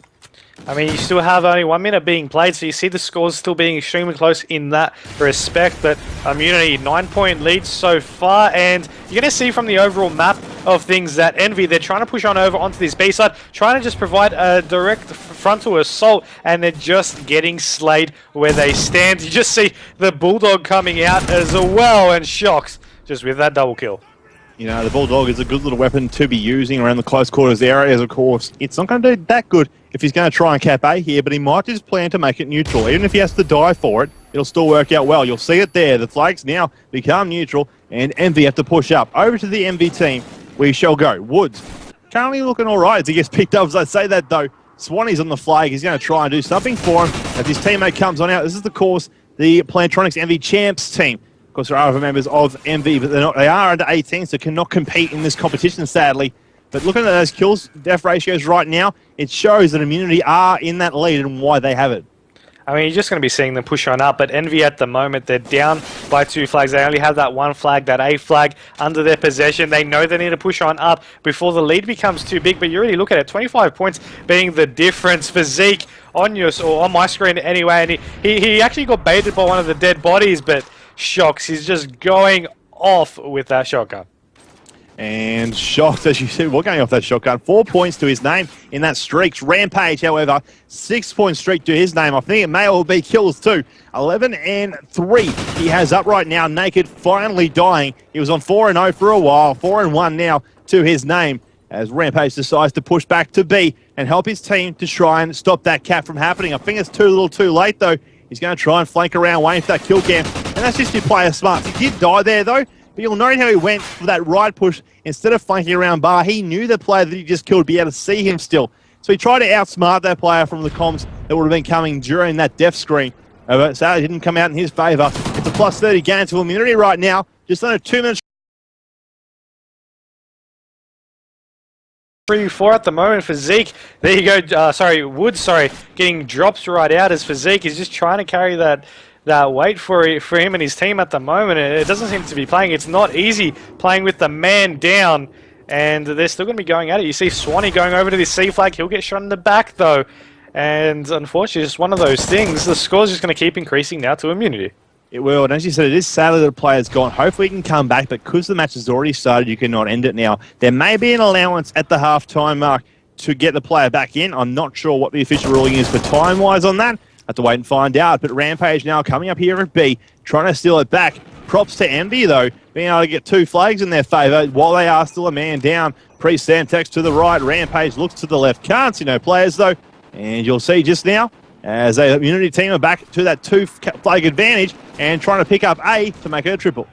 I mean, you're just looking at the overall map spread now. The Envy team, they've only got 3 players, but they actually spawned over on that A flag. And they went for the cap. Rampage will get knifed there from Fergs. And Buzzin will just wrap around the corner of any boxes to take him down. He actually makes it a double as well. And Naked will pick off that final 3rd player. Now, they're going to recap over on that B flag. And they're going to try to set up and box them in over that A. Now, the one problem that they did miss was that actually Buzzin got taken down. So he's left that window of any boxes to be open for them to push through. It didn't make too much of an impact though, because now Immunity are over on that A flag, forcing them to have to go back there, or Immunity will go for that triple cap. Now there's that one player left that is Swanee. He's trying to contest it. He'll get the shots on in, but he wouldn't be able to get the flag cap, and you just see right there, that'll be a triple cap to possibly end things off with them trying to get back over A, but by then you already see the scoreline being 57 points the difference.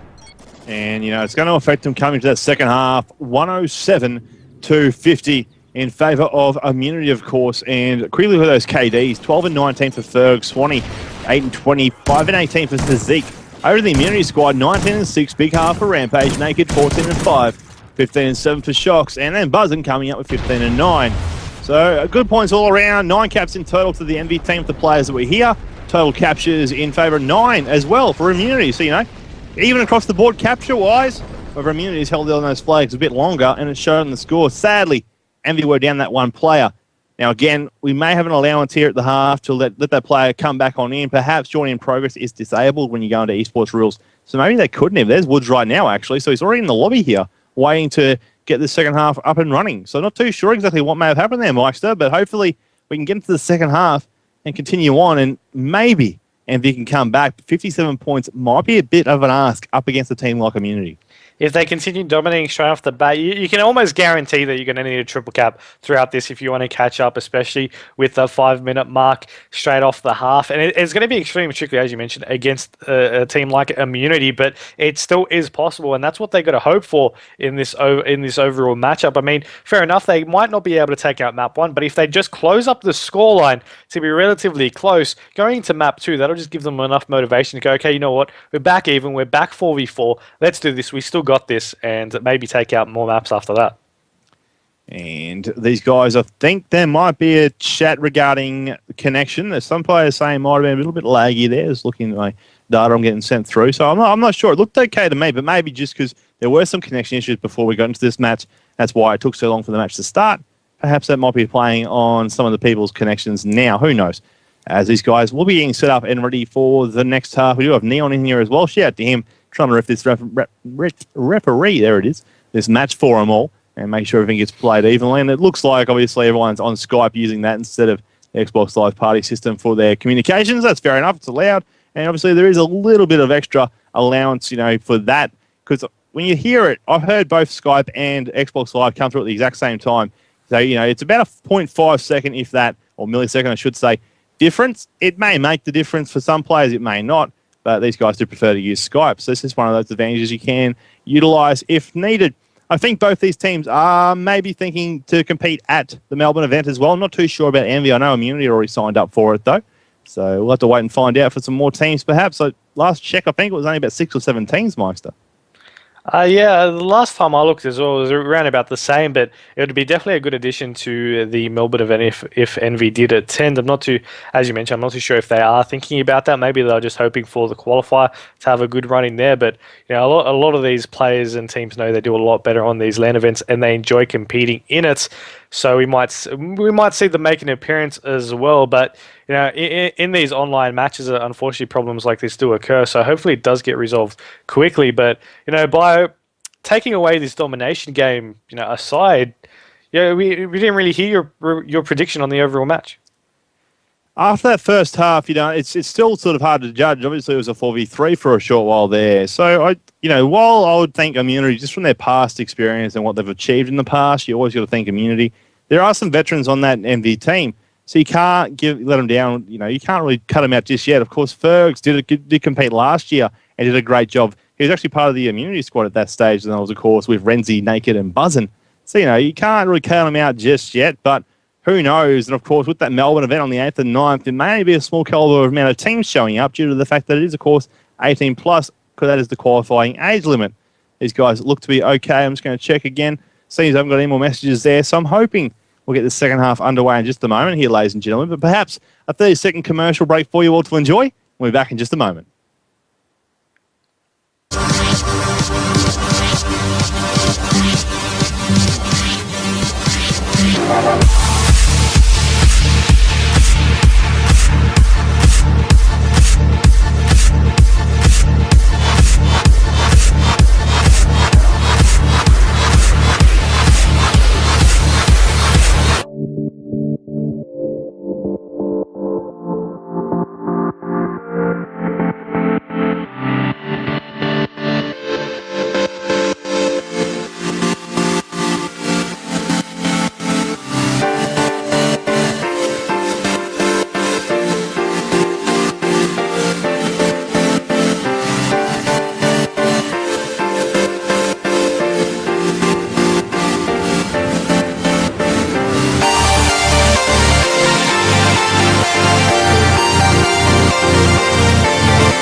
Welcome back, ladies and gentlemen. Round number 2 for the domination about to start things up. Of course, it is semi-finals happening right now for the Australian Call of Duty Championships preliminary qualifier.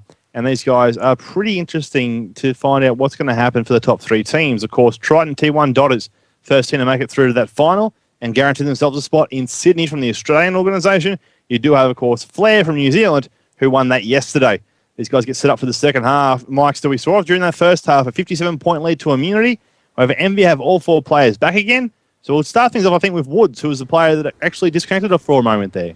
Yeah, we'll jump on board with him and see what he can do. But of course, that 57-point score deficit from that first half is going to be extremely hard for Envy to catch back up on. It's possible, no, we've said that time and time again. But throughout today, we've said it, but no team has actually been able to do it that we've seen today. Maybe Envy will be that first team. Let's find out. Now, they're going to be going straight for their C flag and sending Woods straight over onto this B bomb site. This B flag.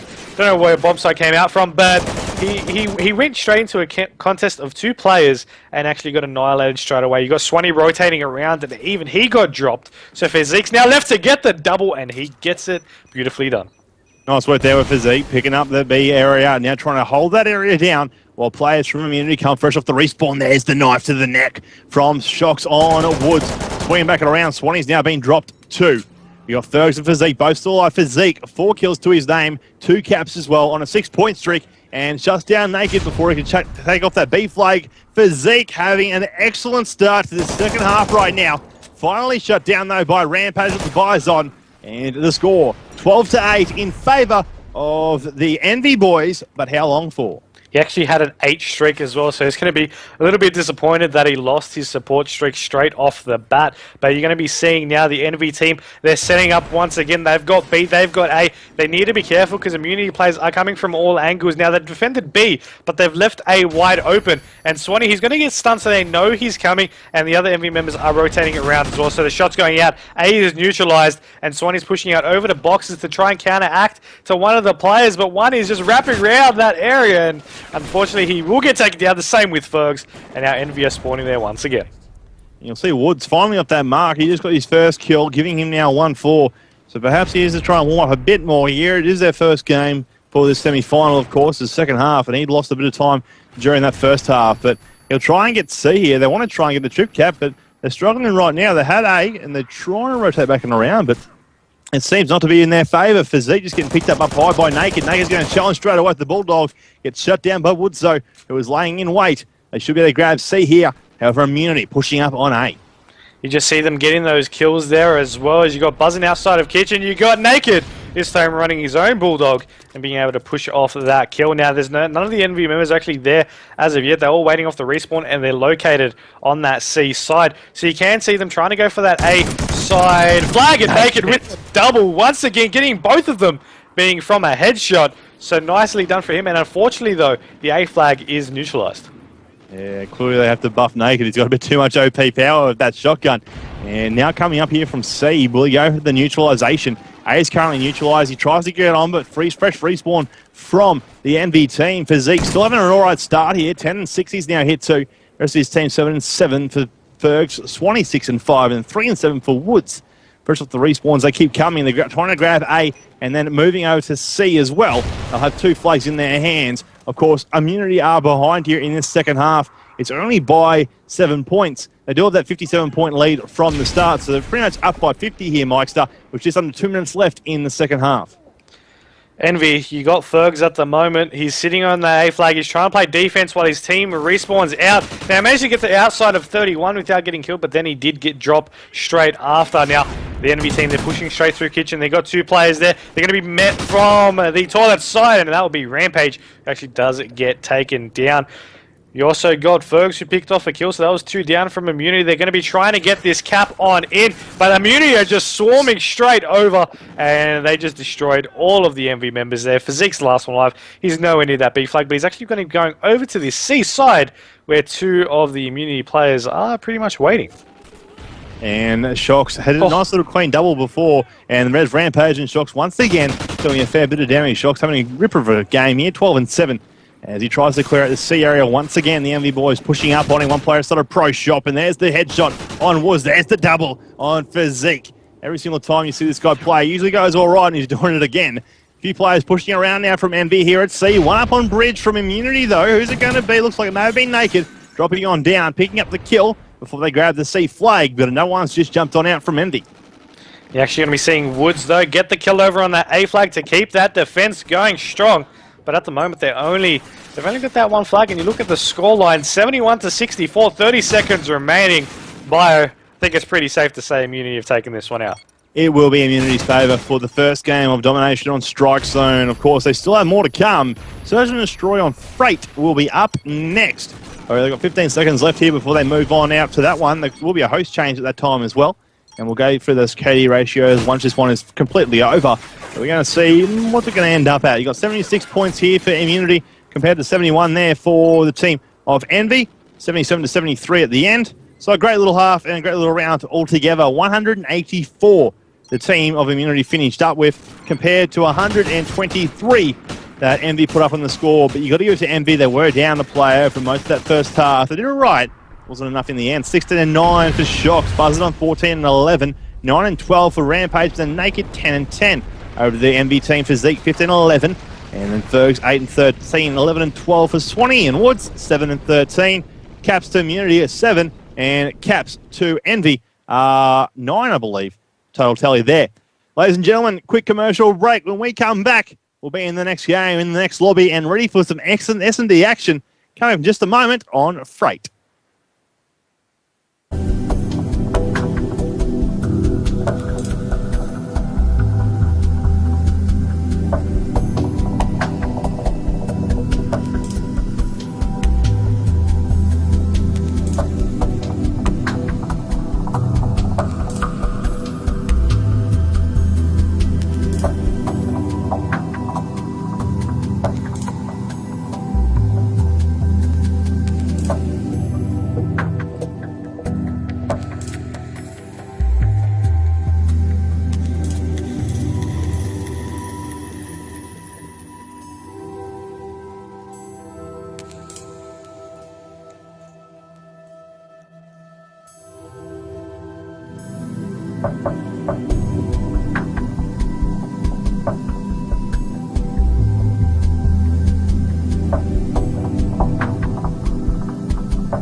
Welcome back, ladies and gentlemen, to this semi-final matchup between Team Immunity and NVCOD Champs team. Of course, with the Immunity team taking out Strike Zone Domination, NV need to try and answer back now with Search and Destroy on Freight. The attacking team for the first part will be Immunity. We'll kick things off with them. Now, I'm going to estimate that Naked will be the bomb carrier, usually is. But Mike Star, what are you tipping for this S&D match? I'm not exactly sure, but I'm not exactly sure, sorry, of the overall round count for this one, but I'm tipping Immunity to just take this one. Now you're right with the fact that Naked normally picks up the bomb, but sometimes, and on the rare occasion, we could maybe see Shocks pick it up. I've seen him do so on this map once or twice to just wrap back around if they want to go for a very fast play. So it all depends on how these guys want to do it. You do see Naked already picking up the bomb, and he's going to be cooking the nade straight off the bat to try and pick off the kill. The shot's going out. Doesn't seem to take anyone off. But now Shocks getting the first kill off the board, taking down Fergs and bringing the numbers advantage over to Immunity.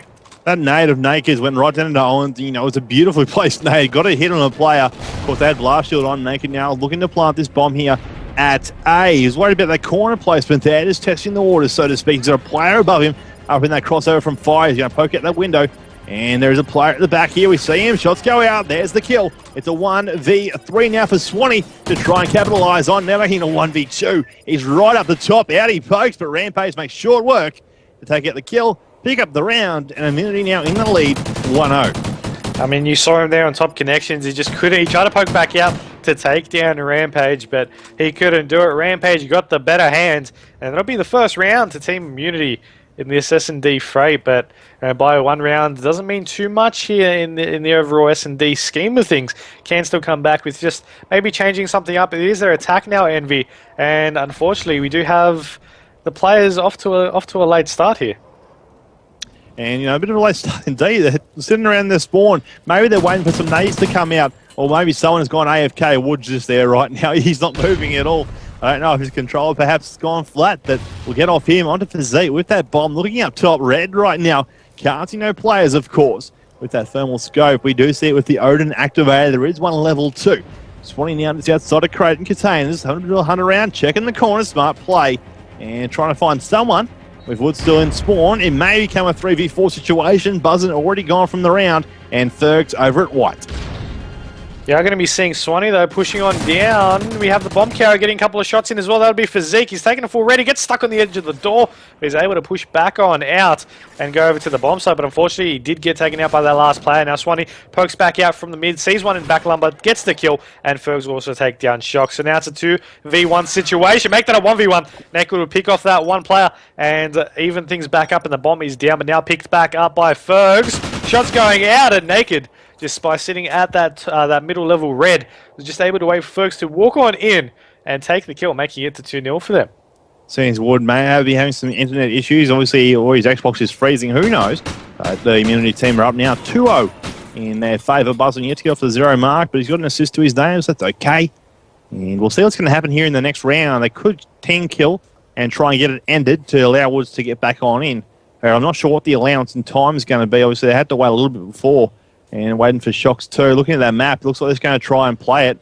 Can't be ended, so okay, away we will go. Once again, Naked does grab the bomb, of course. Out go the concussions, followed by some nades, perhaps some smokes too, just to top it all off. And they'll sit back here for the moment while they figure out what they want to do. I mean, they need to make a play Immunity here to go on forward. They already have the numbers advantage straight off the back, but now it's equaled back up as Naked will take down Swanee. That means 2 players left alive for the NV team, and you see them, they're positioning on the map. There's one in mid connections, as that would be Physique and Fergs right on the outskirts of Furnace right here, as they did manage to take down Buzzer, making him 0-3. But the numbers are still not in their favour, the NV team. And you notice Immunity, though, Bio. You got Naked pushing up in Owens. You got Shock's going to chase up behind him. And they might even try to make for a B push while they had Rampage being the distraction over near mid. Now, I think Envy might be calling this one. You see them on the map trying to rotate their positioning, but too slow.